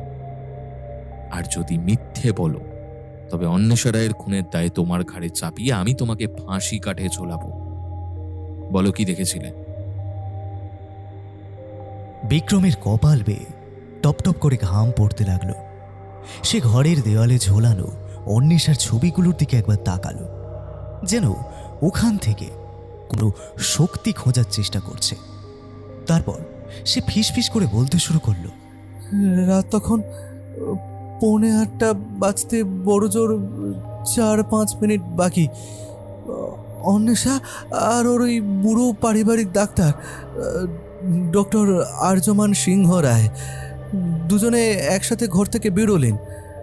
ডক্টর আঙ্কেল অন্বেষাকে বলছিলেন, তুমি এগিয়ে যাও মা, আমি আমার কোটটা রুম থেকে নিয়ে আসছি। অন্বেষা তখন একা একাই করিডোর দিয়ে স্টেজের দিকে চলে গেল। ও চলে যাওয়ার ঠিক পরেই ডক্টর আর্যমান ঘরে ফিরে গেলেন? হ্যাঁ, ডাক্তারবাবু উনি আবার গ্রিন রুমের ভেতরে ঢুকলেন। উনি ভেতরে ঠিক 2 মিনিট ছিলেন অফিসার। আমি ডাক্তারবাবুর জন্য করিডোরে অপেক্ষা করছিলাম, কারণ উনি বেরোলে তবেই আমি অন্বেষার ঘরের দরজার কাছে যেতে পারতাম। ঠিক 2 মিনিট পরে ডাক্তারবাবু ঘর থেকে বেরোলেন। ওনার মুখটা তখন গম্ভীর ছিল। উনি করিডোর দিয়ে যাওয়ার সময় ওনার কোটের পকেট থেকে একটা ছোট কাচের শিশি বের করে ওনার রুমাল দিয়ে ভালো করে মুছলেন। তারপর ওটা পকেটে ঢুকিয়ে দ্রুত স্টেজের দিকে চলে গেলেন। আর ওনার যাওয়ার ঠিক পরেই ইন্দ্রজিৎ চোখ সরু করে অত্যন্ত মনোযোগী হয়ে বলে, সোহমের বয়ানের সাথে হুবহু মিলে যাচ্ছে। ডাক্তারবাবু বেরোনোর পর কে এলো? বিক্রম আঙুল দিয়ে শূন্যে একটা চক্রান্তের জাল আকার ভঙ্গিতে বলে, ডাক্তারবাবু চলে যাওয়ার ঠিক 1 মিনিটের মধ্যে ওই কোরাস সিঙ্গার মেয়েটা রিমলি ও এলো। ও খুব সাবধানে চারপাশটা দেখে গ্রিন রুমে ঢুকলো। ভেতরে ও মাত্র 3 মিনিট ছিল। হ্যাঁ, কিন্তু ও যখন ভেতরে ছিল তখন আমি করিডোরে দাঁড়িয়েছিলাম। আর ঠিক তখনই আমার জুতো দিয়ে একটা প্লাস্টিকের বোতল থেঁতলে যাওয়ার শব্দ হয়। ওই খসখস আওয়াজটা শুনেই রিমলি খুব ভয় পেয়ে ঘর থেকে ফাঁকা হাতে দৌড়ে পালিয়ে গেল স্যার। রিমলির বয়ানও সত্য প্রমাণিত হচ্ছে। ও বলেছিল ও করিডোরে একটা আওয়াজ পেয়ে ভয় পেয়ে পালিয়েছিল। কিন্তু বিক্রম, রিমলি পালিয়ে যাওয়ার পর কি করিডোর সম্পূর্ণ ফাঁকা ছিল? তারপর কি আর কেউই ঘরে ঢোকেনি? বিক্রমের চোখ দুটো হঠাৎ বড় বড় হয়ে উঠল। তার শরীরে একটা কাঁপুনি দেখা দিল। না, রিমলি চলে যাওয়ার পরে ঘড়িতে তখন ঠিক 7টা বেজে 52 কি 53 মিনিট। শো শুরু হতে আর মাত্র কয়েক মিনিটই বাকি। আমি ভাবলাম এবার আমি ফাঁকা ঘরে ঢুকে অন্বেষার মেকআপ টেবিল থেকে ওর ছোঁয়া কোনো জিনিস স্মৃতি হিসেবে তুলে নেব। আমি দরজার দিকে এগোচ্ছিলাম, ঠিক তখনই কি হলো বিক্রম? কে এলো? আর একজন মানুষ ওই করিডোরে এলো স্যার। তার পায়ে কোনো জুতো ছিল না। উনি একদম নিঃশব্দে বিড়ালের মতো হেঁটে আসছিলেন। তার গায়ে কোনো জ্যাকেট বা ব্লেজার ছিল না, শুধু একটা সাদা শার্ট ছিল। হ্যাঁ, উনি গ্রিন রুমের দরজার সামনে এসে দাঁড়ালেন। ওনার হাতে একটা ছোট সিরিঞ্জ ওই জাতীয় কিছু একটা ছিল। ওটার সূঁচটা খুব সরু ছিল স্যার। উনি অত্যন্ত দ্রুত পায়ে ঘরের ভেতরে ঢুকলেন আর মাত্র 30 সেকেন্ডের মধ্যে বাইরে বেরিয়ে এলেন। ওনার বেরোনোর সময় ওনার মুখে একটা ভয়ঙ্কর পৈশাচিক হাসি ছিল স্যার। আমি ওর ওই হাসি দেখে অন্ধকারের মধ্যে ভয়ে সিঁটিয়ে গিয়েছিলাম। 30 সেকেন্ড? ওনার গায়ে কি শুধু সাদা শার্ট ছিল? বিক্রম, তুমি কি ওনার মুখটা দেখতে পেয়েছিলে? কে ছিল সে? বিক্রম 2 হাতে নিজের মাথাটা চেপে ধরে পাগলের মতো দুলতে দুলতে বলে, আমি ওনার মুখটা পরিষ্কার দেখতে পাইনি স্যার, কারণ করিডোরের ওই অংশের লাইটটা অমিত অলরেডি অফ করে রেখেছিল। কিন্তু ওনার অবয়বটা, ওনার হাঁটার স্টাইলটা। ইন্দ্রজিৎ সোজা দাঁড়িয়ে ওঠে। বিক্রমের কাঁধটা শক্ত করে ঝাঁকুনি দিয়ে বলে, বিক্রম, ভালো করে মনে করার চেষ্টা করো। ওটা কি সোহম রায় ছিল, নাকি ডক্টর আর্যমান, নাকি অন্য কেউ? আমি সত্যি জানি না স্যার। ওটা একটা ছায়ার মতো ছিল, কিন্তু ওনার সাদা শার্টের ডান দিকের হাতায় লাল রঙের একটা বড় দাগ ছিল স্যার, ঠিক যেন কালির বা রক্তের দাগ। আর উনি ঘরের ভেতরে ঢোকার ঠিক 2 মিনিটের মধ্যে স্টেজে অন্বেষার গান শুরু হলো, আর তার 10 মিনিটের মধ্যে অন্বেষা শেষ হয়ে গেল স্যার, শেষ হয়ে গেল। ইন্দ্রজিৎ বিক্রমের কাঁধ থেকে হাতটা সরিয়ে নিল। তার মুখাবয়ব এখন পাথরের মতো শক্ত। সে সানন্দার দিকে তাকালো। সানন্দার কপালে তখন চিন্তার বিন্দু বিন্দু ঘাম। সানন্দা, বিক্রমের এই ঘরটা সিল করার ব্যবস্থা করো। বিক্রমের ল্যাপটপ, তার মোবাইল আর এই অন্বেষের ছবির কাটিংগুলো সব ফরেন্সিকে যাবে। আর বিক্রমকে অফিসিয়ালি অ্যারেস্ট করো for stalking and breaking security protocol. Okay কড়া পাহাড়ায় লালবাজার সেন্ট্রাল লকআপে নিয়ে চলো।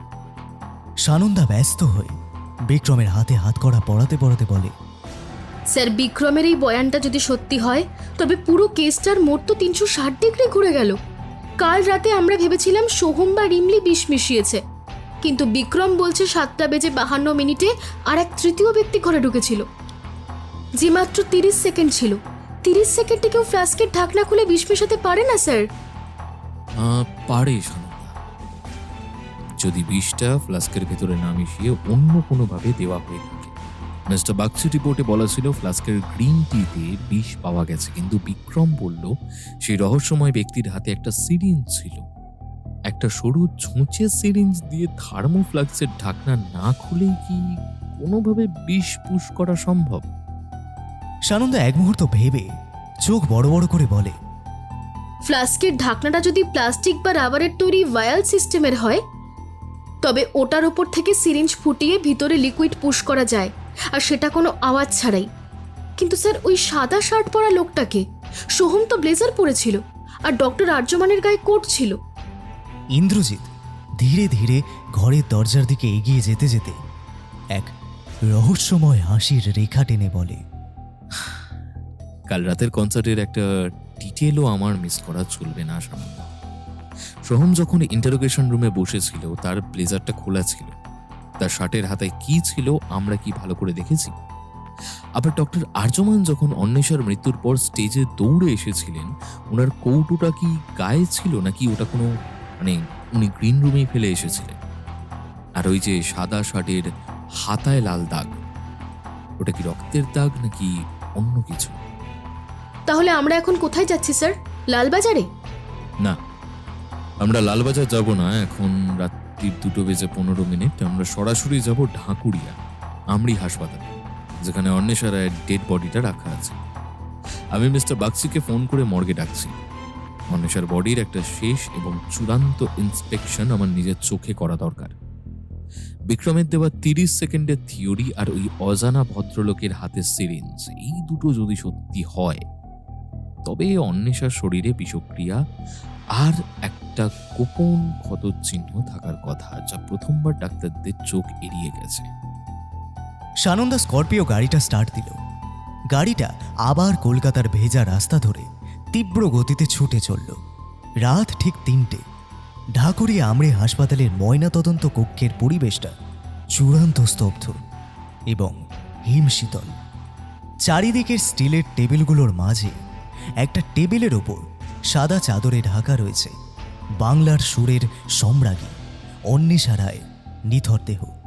মিস্টার বাগচি ওনার সবুজ রঙের সার্জিক্যাল গাউন আর গ্লাভস পরে টেবিলের পাশেই দাঁড়িয়েছিলেন।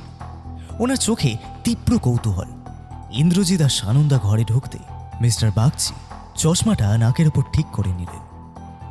ডিটেকটিভ ইন্দ্রজিৎ এই মাঝরাতে আবার মর্গে? টক্সিকোলজি আর পোস্টমর্টেমের প্রাইমারি রিপোর্ট তো আমি কাল রাতেই দিয়ে দিয়েছি। অন্বেষা রায়ের মৃত্যু হার্ট বিকল হওয়ার জন্যই হয়েছে, আর ওর বিষটা ওর ফ্ল্যাস্কেই ছিল। এর বাইরে আর কি নতুন ক্লু পাবেন? ইন্দ্রজিৎ ধীর পায়ে টেবিলের কাছে এগিয়ে গিয়ে চাদরটা অন্বেষার মুখের ওপর থেকে সামান্য সরিয়ে শান্ত গলায় বলে, মিস্টার বাগচি, বিজ্ঞান কখনো ভুল বলে না, কিন্তু অপরাধী অনেক সময় বিজ্ঞানকে বোকা বানানোর জন্য একটা মস্ত বড় চোখের ভুল তৈরি করে। আপনি প্রথম রিপোর্টে বলেছিলেন বিষটা ফ্লাস্কের গ্রিন টিতে মেশানো ছিল এবং বিষক্রিয়ার সময় 20 থেকে 25 মিনিট। ওর পাকস্থলীতেও নাকি সেই বিষাক্ত চায়ের অবশিষ্টাংশ পাওয়া গেছে। হ্যাঁ, একদম তাই ডিটেকটিভ ইন্দ্রজিৎ। পোস্টমর্টেম করার সময় অন্বেষা রায়ের স্টমাক থেকে আমরা বিষাক্ত গ্রিন টির লিকুইড স্যাম্পল পেয়েছি। এটাই তো ওনার মৃত্যুর সবচেয়ে বড় মেডিকেল প্রুফ। টাইমিং একদম নিখুঁত। ইন্দ্রজিৎ চোখ দুটো সরু করে অন্বেষার নিথর ঠোঁট দুটোর দিকে তাকিয়ে এক অদ্ভুত ঠান্ডা গলায় বলে, কিন্তু মিস্টার বাগচি, কাল রাতে সিসিটিভি ফুটেজ আর গেস্ট লগ বারংবার বলছে অন্বেষা দেবী 7:45 ঘর থেকে বেরোনোর সময় ফ্লাস্কের দিকে তাকিয়েও চা খাননি। ওর ব্যক্তিগত PA Amit, Coda singer Rimli এবং স্টকার বিক্রম, 3 জনের বয়ান অনুযায়ী অন্বেষা স্টেজে যাওয়ার আগে 1 ফোঁটা জল পর্যন্ত ছুঁননি। তাহলে যে মানুষটা চাই খেলো না, ওর পেটে বিষাক্ত চা গেল কিভাবে মিস্টার বাগচি? ওর স্টমাকে ওই স্যাম্পলটা এলো কোত্থেকে? মিস্টার বাগচি এক মুহূর্তের জন্য থমকে গিয়ে চশমাটা নাকের উপর ঠিক করতে করতে গলার স্বর সামান্য কাঁপিয়ে বলেন, এটা কি করে সম্ভব ডিটেকটিভ? সিসিটিভি বা বয়ানে ভুল থাকতে পারে, কিন্তু পোস্টমর্টেম রিপোর্ট তো আর মিথ্যে কথা বলবে না। আমি নিজে ওর স্টমাক থেকে লিকুইডটা। ইন্দ্রজিৎ মিস্টার বাগচির কথার মাঝখানে ওনার চোখের দিকে তীক্ষ্ণ দৃষ্টিতে তাকিয়ে রহস্যময় হেসে বলে, পোস্টমর্টম রিপোর্ট মিথ্যে বলে না বাগচি বাবু, কিন্তু যে সেই রিপোর্টটা তৈরি করছে সে তো নিজের সুবিধা মতো তথ্য বদলে দিতেই পারে। তবে আমি আপনাকে দোষ দিচ্ছি না। অপরাধী হয়তো এতটাই চতুর যে সে আমাদের সবাইকে বোকা বানিয়েছে। মিস্টার বাগচি, আমি চাই আপনি অন্বেষা দেবীর ডান এবং বাঁ এই দুটো হাতের তালু, আঙুলের ডগা এবং নখের কোণগুলো আরেকবার হাই পাওয়ার লেন্স দিয়ে পরীক্ষা করুন। আমি ওর শরীরে কোনো ছুঁচের ফুটো বা সিরিঞ্জের ইনজেকশন মার্ক খুঁজছি না। আমি খুঁজছি অন্য কিছু। মিস্টার বাগচি একটু দোনামোনা করে টেবিলের ওপর রাখা বিশেষ ম্যাগনিফাইং লেন্স আর আলোটা অন্বেষার ডান হাতের ওপরে ফেললেন। ওর ধপধপে ফর্সা হাতের চামড়াটা মৃত্যুর তীব্রতায় নীলাভ হয়ে গেছে। মিস্টার বাগচি অত্যন্ত নিখুঁতভাবে ওর প্রতিটা আঙুলের ডগা পরীক্ষা করতে লাগলেন। হঠাৎ ও লেন্সের নিচে একটা অদ্ভুত জিনিস ধরা পড়ল। অন্বেষার ডান হাতের বুড়ো আঙুল এবং তর্জনীর ভেতরের দিকের চামড়াটা সামান্য খসখসে হয়ে আছে, আর সেখানে একটা অতি সূক্ষ্ম কালচে সবুজ রঙের আভা লেগে রয়েছে। মিস্টার বাগচি চমকে উঠে লেন্সটা আরও কাছে এনে উত্তেজিত গলায় বলেন, মাই গড, ডিটেকটিভ ইন্দ্রজিৎ, আপনি ঠিকই বলছিলেন। অন্বেষার ডান হাতের এই দুটো আঙুলের ডগায় একটা তীব্র রাসায়নিকের অবশিষ্টাংশ লেগে আছে। ওটার গন্ধটা, হ্যাঁ, এটা তো সেই অ্যাকোনাইটিং বিষেরই কনসেন্ট্রেটেড ফর্ম। ওটার তীব্রতায় ওর আঙুলের চামড়ার সেলগুলো সামান্য পুড়ে গেছে। আঙুলে বিষ? তার মানে অন্বেষা দেবী নিজের হাতে বিষটা ছুঁয়েছিলেন, কিন্তু উনি বিষ কেন ছুঁতে যাবেন? ওনার আঙুলে বিষটা ছড়ালো কি করে? ইন্দ্রজিৎ ঠোঁটের কোণে একটা চূড়ান্ত বিজয়ী গোয়েন্দার হাসি ফুটিয়ে পকেট থেকে ফাউন্টেন পেনটা বের করে বলে, কারণ বিষটা ফ্লাস্কের চায়ের মধ্যে সরাসরি মেশানোই হয়নি সানন্দা। বিষটা মাখানো ছিল অন্য একটা জায়গায়। মিস্টার বাগচি, অন্বেষা দেবীর মৃত্যুর ঠিক আগের মুহূর্তের ভিডিওটা মনে করার চেষ্টা করুন। উনি যখন স্টেজে উঠলেন, সোনালি রঙের আনারকালি পোশাকের সাথে ওর ওড়নাটা ওর গলার চারপাশে জড়ানো ছিল। গান শুরু করার আগে উনি ওর হাত দিয়ে কি ঠিক করছিলেন ওটা। সানন্দা এক লোহমায় পুরো বিষয়টা মাথায় আসতেই চিৎকার করে উঠল, ওড়না! উনি ওনার ওড়নাটা হাত দিয়ে ঠিক করেছিলেন, আর বিক্রমের ডেরায় আমরা অন্বেষার ওড়না থেকে ছিঁড়ে যাওয়া একটা সবুজ রেশমি সুতো পেয়েছি। স্যার, তার মানে বিষটা অন্বেষার ওই সোনালি সিল্কের ওড়নাটার উপর স্প্রে করা ছিল? ইন্দ্রজিৎ মাথা নেড়ে বলে, একদমই তাই। বিষটা ওর ওড়নার ওপর অত্যন্ত চতুরতার সাথে স্প্রে করা হয়েছিল। ওড়নাটা যখন ওর নাকের আর মুখের খুব কাছাকাছি জড়ানো ছিল, উনি যখন হাই নোটে গান গাইতে গিয়ে জোরে জোরে নিঃশ্বাস নিচ্ছিলেন, তখন ওর ফুসফুসের টানের সাথে সাথে ওই ওড়না থেকে বিষের কণাগুলো শ্বাসের মাধ্যমে সরাসরি ওর শরীরে প্রবেশ করে। আর আঙুলের ওই দাগটা এসেছে যখন উনি ওড়নাটা হাত দিয়ে বারংবার ঠিক করছিলেন তখন। মিস্টার বাগচি চশমাটা কপালে তুলে বিস্ময়ে অভিভূত হয়ে বলেন, সাধারণ অবিশ্বাস্য ক্রাইম সাইকোলজি। কিন্তু ডিটেকটিভ ইন্দ্রজিৎ, তাহলে আমাদের ওই সবুজ ফ্লাস্কের গ্রিন টিতে বিষ পাওয়া গেল কিভাবে? ওটা কি তবে একটা সাজানো নাটক ছিল? ইন্দ্রজিৎ অন্বেষার চাদরটা আবার সশ্রদ্ধায় ঢেকে দিয়ে ঠান্ডা গলায় বলে, হ্যাঁ, ওটাই ছিল অপরাধীর সবচেয়ে বড় চাল। অপরাধী জানতো ওড়নার বিষে অন্বেষা মারা যাওয়ার পর পুলিশ স্বাভাবিকভাবেই ওর গ্রিন রুমের মেকআপ কিট আর ফ্লাস্ক চেক করবে। তাই অন্বেষা ঘর থেকে বেরিয়ে যাওয়ার পর ঠিক রাত 7:52 সেই সাদা শার্ট পরা রহস্যময় ব্যক্তি ঘরে ঢোকে, আর ওর হাতে কোনো সিরিঞ্জ ছিল না। ওর হাতে ছিল একটা ড্রপার বা ছোট্ট স্যাম্পল শিশি, যা দিয়ে উনি ফ্লাস্কের রাবারের ঢাকনাটার ওপর ওটার থেকে ফ্লাস্কের ভেতরে কিছুটা বিষ ঢেলে দিয়ে আসে, যাতে পুলিশের পুরো ফোকাসটা ফ্লাস্কের ওপর আটকে থাকে এবং সবাই ভাবে অন্বেষা চা খেয়েই মারা গেছে। সিসিটিভির টাইম স্ট্যাম্প আর ফরেন্সিকের টাইমিং গুলিয়ে দেওয়ার জন্য এই নিখুঁত চালটা চালা হয়েছিল। স্যার, তাহলে ওই সাদা শার্ট পরা মানুষটাই আসল খুনি। ও নিজের কাজ শেষ করে ফ্লাস্কে বিষ মিশিয়ে প্রমাণ সাজাতে গিয়েছিল। কিন্তু বিক্রম তো বলল ওই অজানা ভদ্রলোকের সাদা শার্টের হাতায় একটা লাল দাগ ছিল। ওই দাগটা কিসের? ইন্দ্রজিৎ মর্গের দরজার দিকে হাঁটতে হাঁটতে গম্ভীর গলায় বলে, ওই লাল দাগটাই আমাদের এই উপন্যাসের শেষ পাতাটা উল্টে দেবে সানন্দা। কাল রাতে যখন সোহম আর ডক্টর আর্যমান ইন্টারোগেশন রুমে ছিল, আমি দুজনের শার্টের হাতাই ভালো করে লক্ষ্য করেছি। একজনের শার্টের হাতায় লাল কালির একটা সূক্ষ্ম দাগ ছিল, যা উনি লুকোনোর চেষ্টা করছিলেন। সানন্দা ইন্দ্রজিতের পেছনে দৌড়াতে দৌড়াতে বলে, কার শার্টে ছিল স্যার? সোহমের নাকি ডাক্তারের? ইন্দ্রজিৎ গাড়ির চাবিটা পকেটে ঘোরাতে ঘোরাতে বরফ শীতল গলায় বলে, সেটা জানার জন্য আমাদের এক্ষুনি লালবাজারে ফিরতে হবে। ভোর 4টে বাজে। ত্রিমুখী জলের সবটা শুধু এখন আমার হাতের মুঠো। এবার সময় এসেছে আসল মুখোশটা টেনে ধরা। আগামীকাল সকালে আমরা আর আলাদা আলাদা জেরা করব না। সোহম রায়, রিমলি সেন, অমিত চক্রবর্তী এবং ডক্টর আর্যমান সিংহ রায়, এই 4 জনকে একসাথে একটা টেবিলে বসানো হবে। আর তাদের মাঝখানে থাকবে অন্বেষা রায়ের সেই নীলাভ সবুজ ওড়নার রহস্যময় সুতোটা। কাল সকালে লালবাজারের ইন্টারোগেশন রুম এই হাই প্রোফাইল খুনের মামলার চূড়ান্ত ক্লাইম্যাক্স। চলো।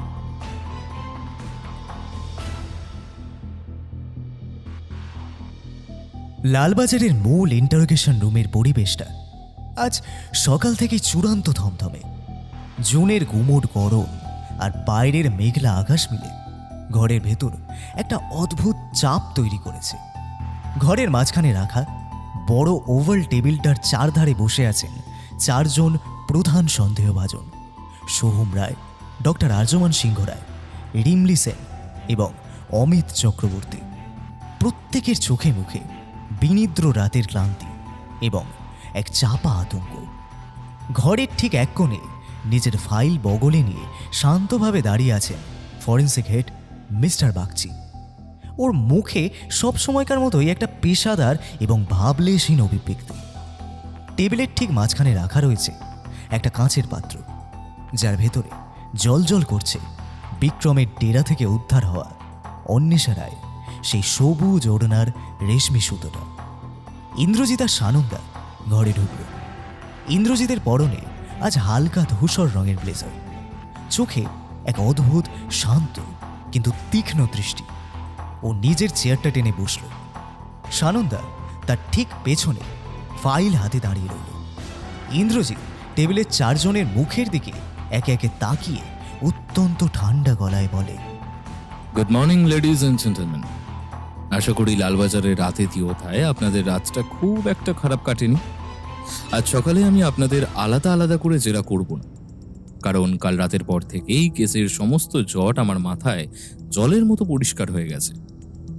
আজ শুধু মুখোশ খোলার দিন। সোহম টেবিলে হাত চাপড়ে উত্তেজিত হয়ে বলে, ডিটেকটিভ ইন্দ্রজিৎ, এই নাটকের মানেটা কি? কাল রাত থেকে আপনারা আমাদের এখানে আটকে রেখেছেন। অন্বেষা আমার স্ত্রী ছিল।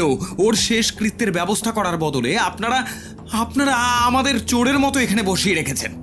অপরাধীটা কে সেটা ডিক্লেয়ার করে আমাদের ছাড়ুন। অধৈর্য হবেন না সোহম বাবু, অপরাধী ঘরের ভেতরেই আছে আর সে কোথাও পালাচ্ছে না। ডক্টর আর্যমান, আপনি অন্বেষা দেবীর মেন্টর ছিলেন। কাল রাতে বিক্রম আর সোহমের বয়ান অনুযায়ী 7:45 নাগাদ আপনি গ্রিন রুমে ঢুকেছিলেন এবং ওর ফ্লাস্কের ড্রয়ারের কাছে ওই কাছ থেকে একটা কাচের অ্যাম্পুল বা শিশি নিজের পকেটে লুকিয়েছিলেন। সেটা কিসের শিশি ছিল ডক্টর? ডক্টর আর্যমান একটা গভীর শ্বাস নিলেন। ওনার হাত দুটো সামান্য কাঁপছিল। উনি পকেট থেকে একটা ছোট কাচের খালি শিশি বের করে টেবিলের উপর রাখলেন। এটা একটা নিষিদ্ধ অ্যান্টি অ্যাংজাইটি ড্রাগ, ডোপামিন বুস্টারের মিশ্রণ স্যার। অন্বেষা গত কয়েক মাস ধরে মারাত্মক বাইপোলার ডিসঅর্ডার আর ক্লিনিক্যাল ডিপ্রেশনে ভুগছিল। ওর ক্যারিয়ারের এই শেষ শোটার আগে প্রচণ্ড প্যানিক অ্যাটাক ফেস করছিল। ও নিজেই আমাকে অনুরোধ করে ওর নার্ভ শান্ত করার জন্য একটা ইঞ্জেকশন দিতে বলে। ও তার কোনো অফিসিয়াল প্রেসক্রিপশন ছিল না স্যার। কাল রাতেও মারা যাওয়ার পর আমি ভয় পেয়ে গেছিলাম যে পুলিশ এটা ধরলে আমার ডাক্তারের লাইসেন্স বাতিল হয়ে যাবে। তাই আমি ওটা লুকাতেই গিয়েছিলাম, কিন্তু ঈশ্বর সাক্ষী আমি অন্বেষাকে খুন করিনি। আমি ওকে বাঁচাতেই চেয়েছিলাম। ইন্দ্রজিৎ ধীরে ধীরে চেয়ার ছেড়ে উঠে দাঁড়িয়ে ঘরের ভেতর পায়চারি করতে করতে বলে, আমি জানি ডক্টর আর্যমান, আপনারা 4 জন, মানে আপনি, সোহম, রিমলি এবং অমিত, আপনাদের কেউই কাল রাতে 7:52 ওই ঘরে ঢোকেননি। কারণ সেই সময় অন্বেষা দেবী অলরেডি ঘর থেকে বেরিয়ে স্টেজের উইংসে দাঁড়িয়েছিলেন, আর আপনারা 4 জনই তখন বাইরে লোকজনের সামনে উপস্থিত ছিলেন। ঘরের ভেতরের পরিবেশটা হঠাৎ আরো ভারী হয়ে উঠল। অমিত আর রিমলি একে অপরের দিকে তাকালো।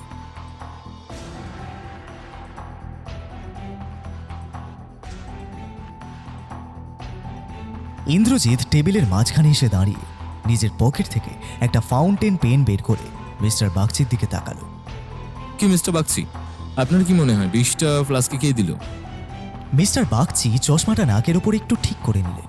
ওনার মুখে একটা হালকা অবজ্ঞার হাসি ফুটে উঠল। ডিটেকটিভ ইন্দ্রজিৎ, আমি তো একজন ফরেন্সিক অফিসার। উনি কে এটা বের করা তো পুলিশের কাজ, আমার নয়। আমার রিপোর্ট বলছে বিষটা ফ্লাস্কেই ছিল, আর অন্বেষা স্টমাক ওয়াশ করে আমরা সেই বিষাক্ত গ্রিন টির লিকুইড স্যাম্পল পেয়েছি। অপরাধী যেই হোক, সে ওনার চায়ের মধ্যেই বিষটা মিশিয়েছিল। ইন্দ্রজিৎ হঠাৎ মিস্টার বাগচির খুব কাছে গিয়ে দাঁড়িয়ে ওনার চোখের দিকে চোখ রেখে বরফ শীতল গলায় বলে, আপনি আবারও একটা মস্ত বড় ভুল করে ফেললেন বাগচি বাবু। কাল রাতে যখন আমরা ঢাকুরিয়া আমরি হাসপাতালের মর্গে দাঁড়িয়েছিলাম, আমি আপনাকে একটা প্রশ্ন করেছিলাম না? অন্বেষা দেবী 7:45 ঘর থেকে বেরোনোর সময় ফ্লাস্কের দিকে তাকিয়েও চা খাননি। এই কথা ওর পিএ, ওর কোডা সিঙ্গার এবং ওর স্টকার তিনজনেই কনফার্ম করেছে।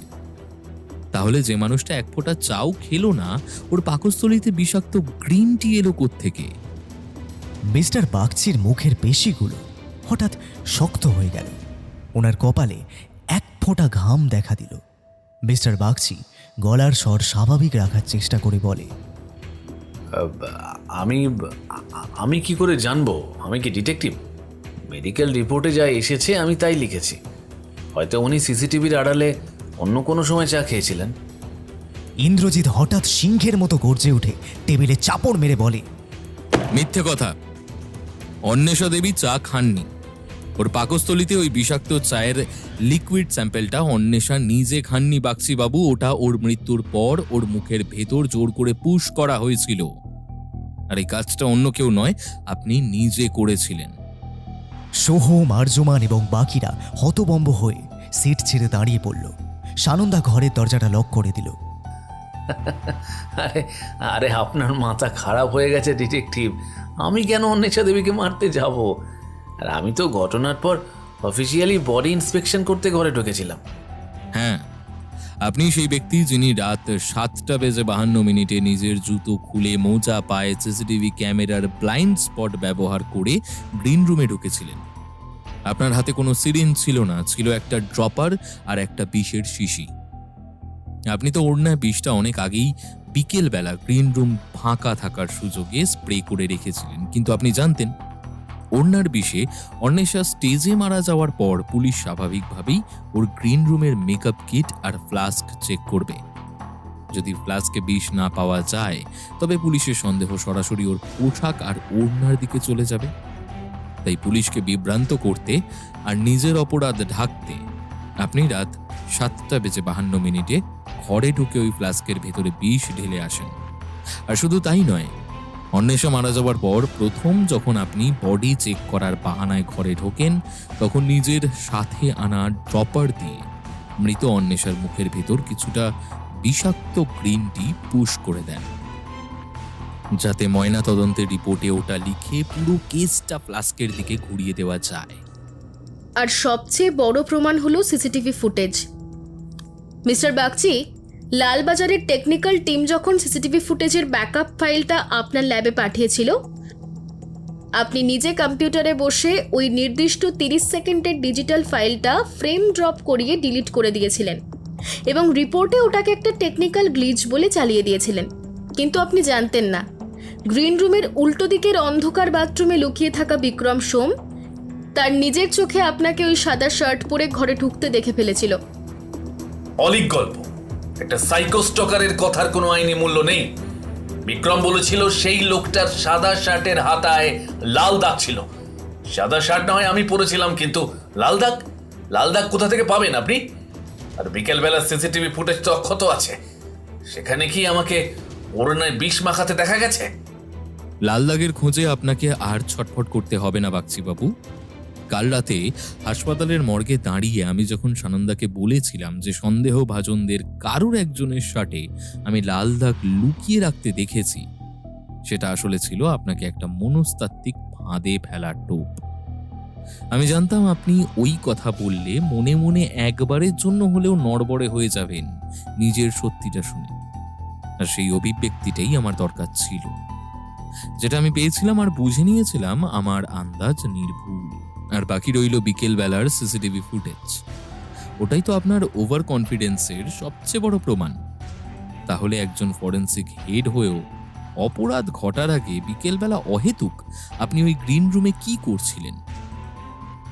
আপনি আসলে আপনার যেচে নেওয়া দায়িত্ব পালনের মাধ্যমে আপনার আসল কাজটা হাসিল করতে গেছিলেন। সেই আইনি সুযোগটা আপনি নিজেই তৈরি করেছিলেন যাতে আপনার আসল কাজ করতে কোনো সমস্যা না হয়। লালবাজারের নিয়ম অনুযায়ী যে কোনো বড় ভিআইপি লাইভ শো এর আগে অডিটোরিয়ামের ব্যাকস্টেজ আর গ্রিন রুমগুলোকে কেমিক্যাল আর টক্সিকোলজিক্যাল সুইপিং করাতে হয়। আপনি ঠান্ডা মাথায় অফিসের ডিউটি রেজিস্টারে কারসাজি করে ওই কেমিক্যাল সুইপিং টিমের ইনচার্জ হিসেবে নিজের নামটা ঢুকিয়ে দিয়েছিলেন। বিকেলবেলায় যখন আপনার জুনিয়র টেকনিক্যাল টিম অডিটোরিয়ামের বাকি অংশগুলোকে স্ক্যান করছিল, তখন আপনি নিজের পদের ক্ষমতার অপব্যবহার করে একা অন্বেষার গ্রিন রুমে ঢোকেন ফাইনাল চেকিং এর বাহানায়। ঘরের কোণে সিসিটিভি ক্যামেরার দিকে পিঠ ফিরিয়ে হাতের চওড়া ফাইলের আড়ালে আপনি এমনভাবে দাঁড়িয়েছিলেন যাতে মেকআপ টেবিলটা ঢাকা পড়ে যায়। দূর থেকে সিসিটিভির ওয়াইড অ্যাঙ্গেল ফুটেজে মনে হয়েছিল আপনি স্রেফ একজন দায়িত্ববান অফিসারের মতো ওড়না বা কস্টিউমগুলো হাত দিয়ে নেড়ে চেড়ে কেমিক্যাল প্রোটোকল চেক করছেন, অথচ আপনার হাতে তালুর আড়ালে লুকিয়ে থাকা সেই ছোট্ট পেন স্প্রেয়ারটা তখন অন্বেষার ওড়নায় নিঃশব্দে অ্যাকোনাইটিনের বিষ মাখিয়ে দিচ্ছিল। ওটা আপনার অফিসিয়াল ডিউটি ছিল বলেই আপনি বিকেল বেলায় ফুটেজ মোছার প্রয়োজন বোধ করেননি। কিন্তু বিষটা স্প্রে করার সময় তাড়াহুড়োতে আপনার সাদা শার্টের হাতায় যে তীব্র কেমিক্যাল ছিটকে লেগেছিল তা আপনি মেকআপ রুম থেকে বেরোনোর পর করিডোরের প্রথম আলোয় নোটিস করেন। আপনি আতঙ্কে শিউরে উঠেছিলেন এই ভেবে যে তাড়াহুড়োয় মেকআপ টেবিলের ওপর বা আশেপাশে আপনার নিজের কোনো ফরেন্সিক এভিডেন্স বা আঙুলের ছাপ রয়ে গেল কিনা। ঠিক সেই কারণেই রাত 7:52 অন্বেষা স্টেজে চলে যাওয়ার পর নিজের ফেলে যাওয়া সেই অদৃশ্য প্রমাণটুকু ঘর থেকে চিরতরে মুছে সাফ করতে আপনি চোরের মতো জুতো খুলে মোজা পায় আবার ওই ফাঁকা ঘরে ঢুকেছিলেন। আর আপনার সেই বেআইনি অনুপ্রবেশ এবং নিজের ভুল ঢাকার শেষ মরিয়া চেষ্টাটুকু আপনাকে ডিজিটাল ফাইল থেকে ওটা 30 সেকেন্ডের ফুটেজ ফ্রেম ড্রপ করিয়ে ডিলিট করতে হয়েছিল।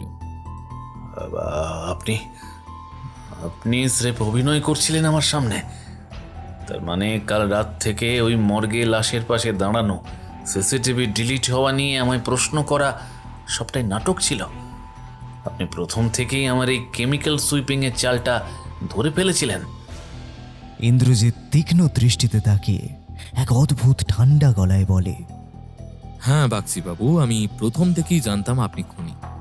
আর বিক্রম অন্ধকারে আপনার সাদা শার্টের হাতায় যে লাল দাগটা দেখেছিল সেটা কোনো সাধারণ কালির দাগ বা রক্তের ছোপ ছিল না। ওটা ছিল আপনার সেই মারাত্মক অ্যাকোনাইটিন বিষের নিজস্ব কেমিক্যাল স্টেইন।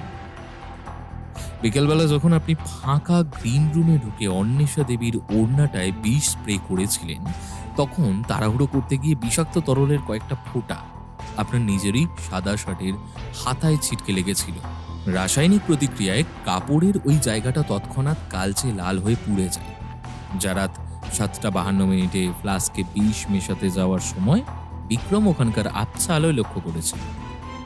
আপনি ভেবেছিলেন কাল রাতের অপরাধ শেষ করে আজ ভোরে ডিউটি জয়েন করার আগে শার্টটা বদলে আবার আপনার ল্যাবরেটরির পার্সোনাল লকারে লুকিয়ে রাখলে কেউ সেটা টের পাবে না, তাই না? মিস্টার বাগচি ভেতরে ভেতরে পুরোপুরি ভেঙে পড়ে। কোনো মতে টেবিলটা চেপে ধরে বলেন, আপনার কাছে কোনো প্রমাণ নেই ডিটেকটিভ। ওটা আমার পার্সোনাল লকার। ইন্দ্রজিৎ টেবিলের উপর একটা সিল করা প্লাস্টিকের এভিডেন্স ব্যাগ সজোরে আছাড় মেরে বলে, অনুমান নয় বাগচিবাবু, এই দেখুন আপনার কাল রাতে সেই লুকানো শার্টটা। আপনি যখন এখানে জেরা রুমে ঢুকেছিলেন, আমার সার্চ টিম ঠিক তখনই আপনার লকার ভেঙে এই দাগি শার্টটা উদ্ধার করেছে। যে দেখুন, এটার ডান দিকের হাতার সেই কালচে লাল রাসায়নিকের ছোপটার দিকে। ফরেন্সিক অ্যানালিসিস বলছে ওই ছোপের কেমিক্যাল আর অন্বেষা দেবীর ওড়না থেকে পাওয়া বিষের উপাদান 100 ভাগ 1। মিস্টার বাগচি আর বাধা দেওয়ার কোনো অজুহাত খোঁজার চেষ্টা করলেন না। ওনার চোখ দুটো শূন্য হয়ে গেল। ওনার সমস্ত অহংকার আর ফরেন্সিক বিদ্যার দাপট এক মুহূর্তে লালবাজারের এই টেবিলের ওপর ধুলোয় মিশে গেল। সোহম বাগচির কলার ধরে ঝাঁকুনি দিয়ে বলে, কেন কেন মারলে অন্বেষাকে? হ্যাঁ, ও তোমার কি ক্ষতি করেছিল? হ্যাঁ, কি ক্ষতি করেছিল? মিস্টার বাগচি একটা পৈশাচিক ভাঙা হাসির সাথে মাথা তুলে বলেন,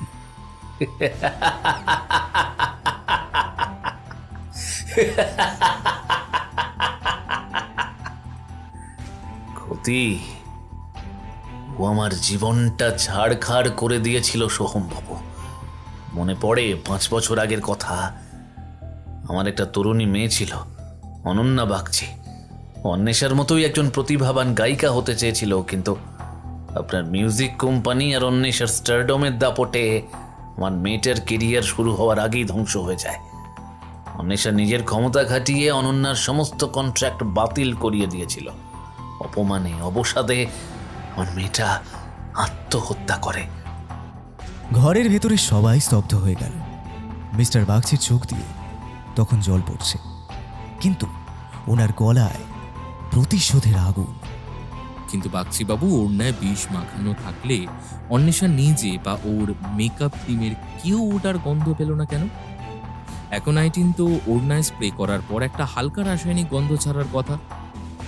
মিস্টার বাগচি ইন্দ্রজিতের দিকে তাকিয়ে কুৎসিতভাবে হেসে বলেন,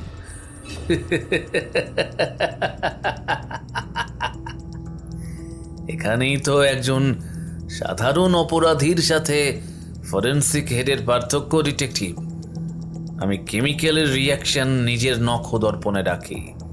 প্রথমত, বিশুদ্ধ অ্যাকোনাইটিং সম্পূর্ণ বর্ণহীন আর গন্ধহীন হয়।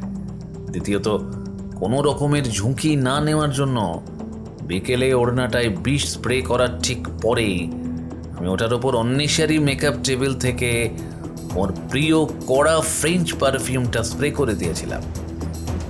ফলে ওড়না থেকে শুধু চড়া সুগন্ধই বেরোচ্ছিল, যা অন্য সব হালকা গন্ধকে চাপা দিয়ে দেয়। মেকআপ রুমের এসির ঠান্ডায় বিষটা ওড়নার সুতোয় শুকিয়ে নিষ্ক্রিয় হয়ে আটকে ছিল। কিন্তু অন্বেষা যখন স্টেজের ওই মারাত্মক কড়া হ্যালোজেন আলোর উত্তাপে গিয়ে দাঁড়ালো, তখন ওর শরীরের গরম আর লাইটের হিটে ওড়নার সেই অ্যাকোনাইটিং কণাগুলো বাষ্পীভূত হতে শুরু করে। ও যখন হাই নোটে গান গাইতে গিয়ে জোরে জোরে শ্বাস নিচ্ছিল, ওই অদৃশ্য গন্ধহীন বিষাক্ত কণাগুলো শ্বাসের সাথে ফুসফুসে গিয়ে 10 মিনিটে ওর হার্ট স্তব্ধ করে দেয়। আমি নিখুঁত প্ল্যান করেছিলাম, ডিটেকটিভ, কিন্তু ওই একটা সামান্য স্টকার আর মৃতদেহের মুখে বিষ পুশ করে পাকস্থলীর ওই ভুয়ো প্রমাণ সাজানোর অতিরিক্ত চালটাই আমাকে ডুবিয়ে দিল। অপরাধী যতই বড় বিজ্ঞানের পণ্ডিত হোক না কেন বাগচিবাবু, প্রকৃতির একটা নিজস্ব লজিক আছে। একটা নির্দোষ মেয়ের জীবন নেওয়ার পর আপনি আইনের থেকে পার পেয়ে যাবেন, এইটা ভাবাটা ভুল। সানন্দা, মিস্টার বাগচিকে অফিসিয়ালি অ্যারেস্ট করো এবার। Charges: murder of Anwesha Roy and tampering with police evidence. Mister বাগচির হাতে হাত কড়া পড়ালো সানন্দা। ওনার গায়ের ওভারকোটটা এখন ঝুলে পড়েছে। নিস্তেজ ও ভাঙা পায়ে উনি কনস্টেবলদের সাথে ঘর থেকে বেরিয়ে গেলেন। ওনার হাঁটা স্টাইলটা হুবহু সেই রকম ছিল, জুতোহীন বিড়ালের মতো নিঃশব্দ, যা কাল রাতে বিক্রম করিডোরে দেখেছিল।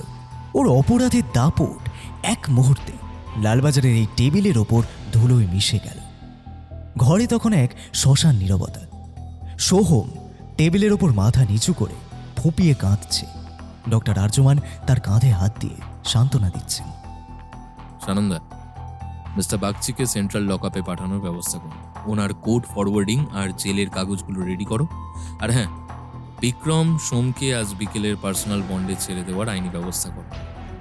ওর ওপর থেকে স্টকিং আর সিকিউরিটি ব্রেকের করা চার্জেসগুলো ড্রপ করে দাও। কিন্তু স্যার, ও তো অন্বেষা দেবীকে লুকিয়ে ফলো করতো। বিক্রম একজন অবসেসিভ স্টকার ঠিকই সানন্দা, কিন্তু কাল রাতে ওই অন্ধকার বাথরুমে লুকিয়ে না থাকলে হয়তো আজ অন্বেষার আসল খুনি আমাদের চোখের সামনে ফরেন্সিক রিপোর্টের ফাইল বগলে নিয়ে বুক ফুলিয়ে ঘুরে বেড়াতো। বিক্রমের সেই পাগলামিটাই আজ অন্বেষাকে ওর মৃত্যুর পর অন্তত সেই সুবিচারটুকু তো এনে দিল। তবে বিক্রমকে কড়া ওয়ার্নিং দিয়ে দেবে, এরপর যেন ও কোনো ভালো সাইকিয়াট্রিস্টের তত্ত্বাবধানে চিকিৎসা করায়, ঠিক আছে? বিকেলের দিকে লালবাজারের সমস্ত ফাইলপত্র গোছানো শেষ হলো।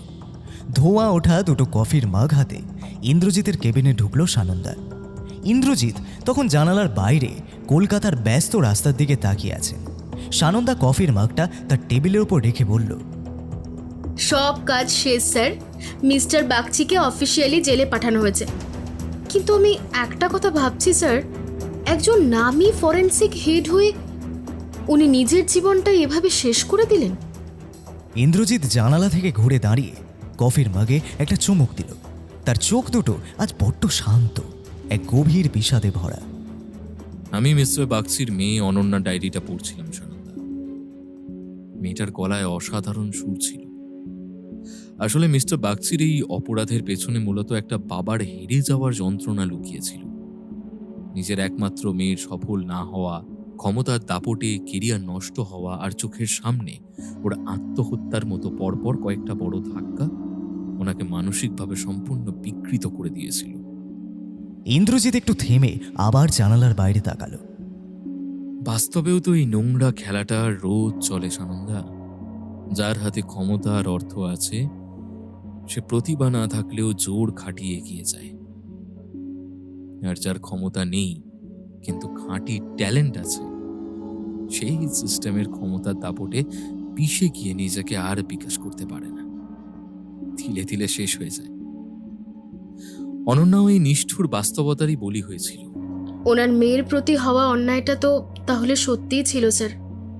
অন্যায়টা ধ্রুব সত্য ছিল সানন্দা, কিন্তু সেই অন্যায়ের প্রতিশোধ নিতে মিস্টার বাগচি যে খুনের পথটা বাছলেন তাতে একজন অপরাধী আর শোষকের মধ্যে কোনো তফাতই রইল না। আইন নিজের হাতে তুলে নিয়ে উনি অন্যায়কে ফিরিয়ে আনতে পারলেন না, উল্টে একজন খুনি হিসেবে নিজের বাকি জীবনটাও জেলের অন্ধকারে নষ্ট করে দিলেন। জানালা দিয়ে আসা এক ঝলক ঠান্ডা হাওয়া লালবাজারের কেবিনের গুমুট ভাবটা হালকা করে দিল। কলকাতার বুকে ঘটে যাওয়া এক হাই প্রোফাইল খুনের মামলার জবনিকা পতন আজ ঘটল। এক বুক চাপা কান্না, হারিয়ে যাওয়া প্রতিভা আর ক্ষমতার লড়াইয়ের এক নির্মম গল্প পেছনে ফেলে।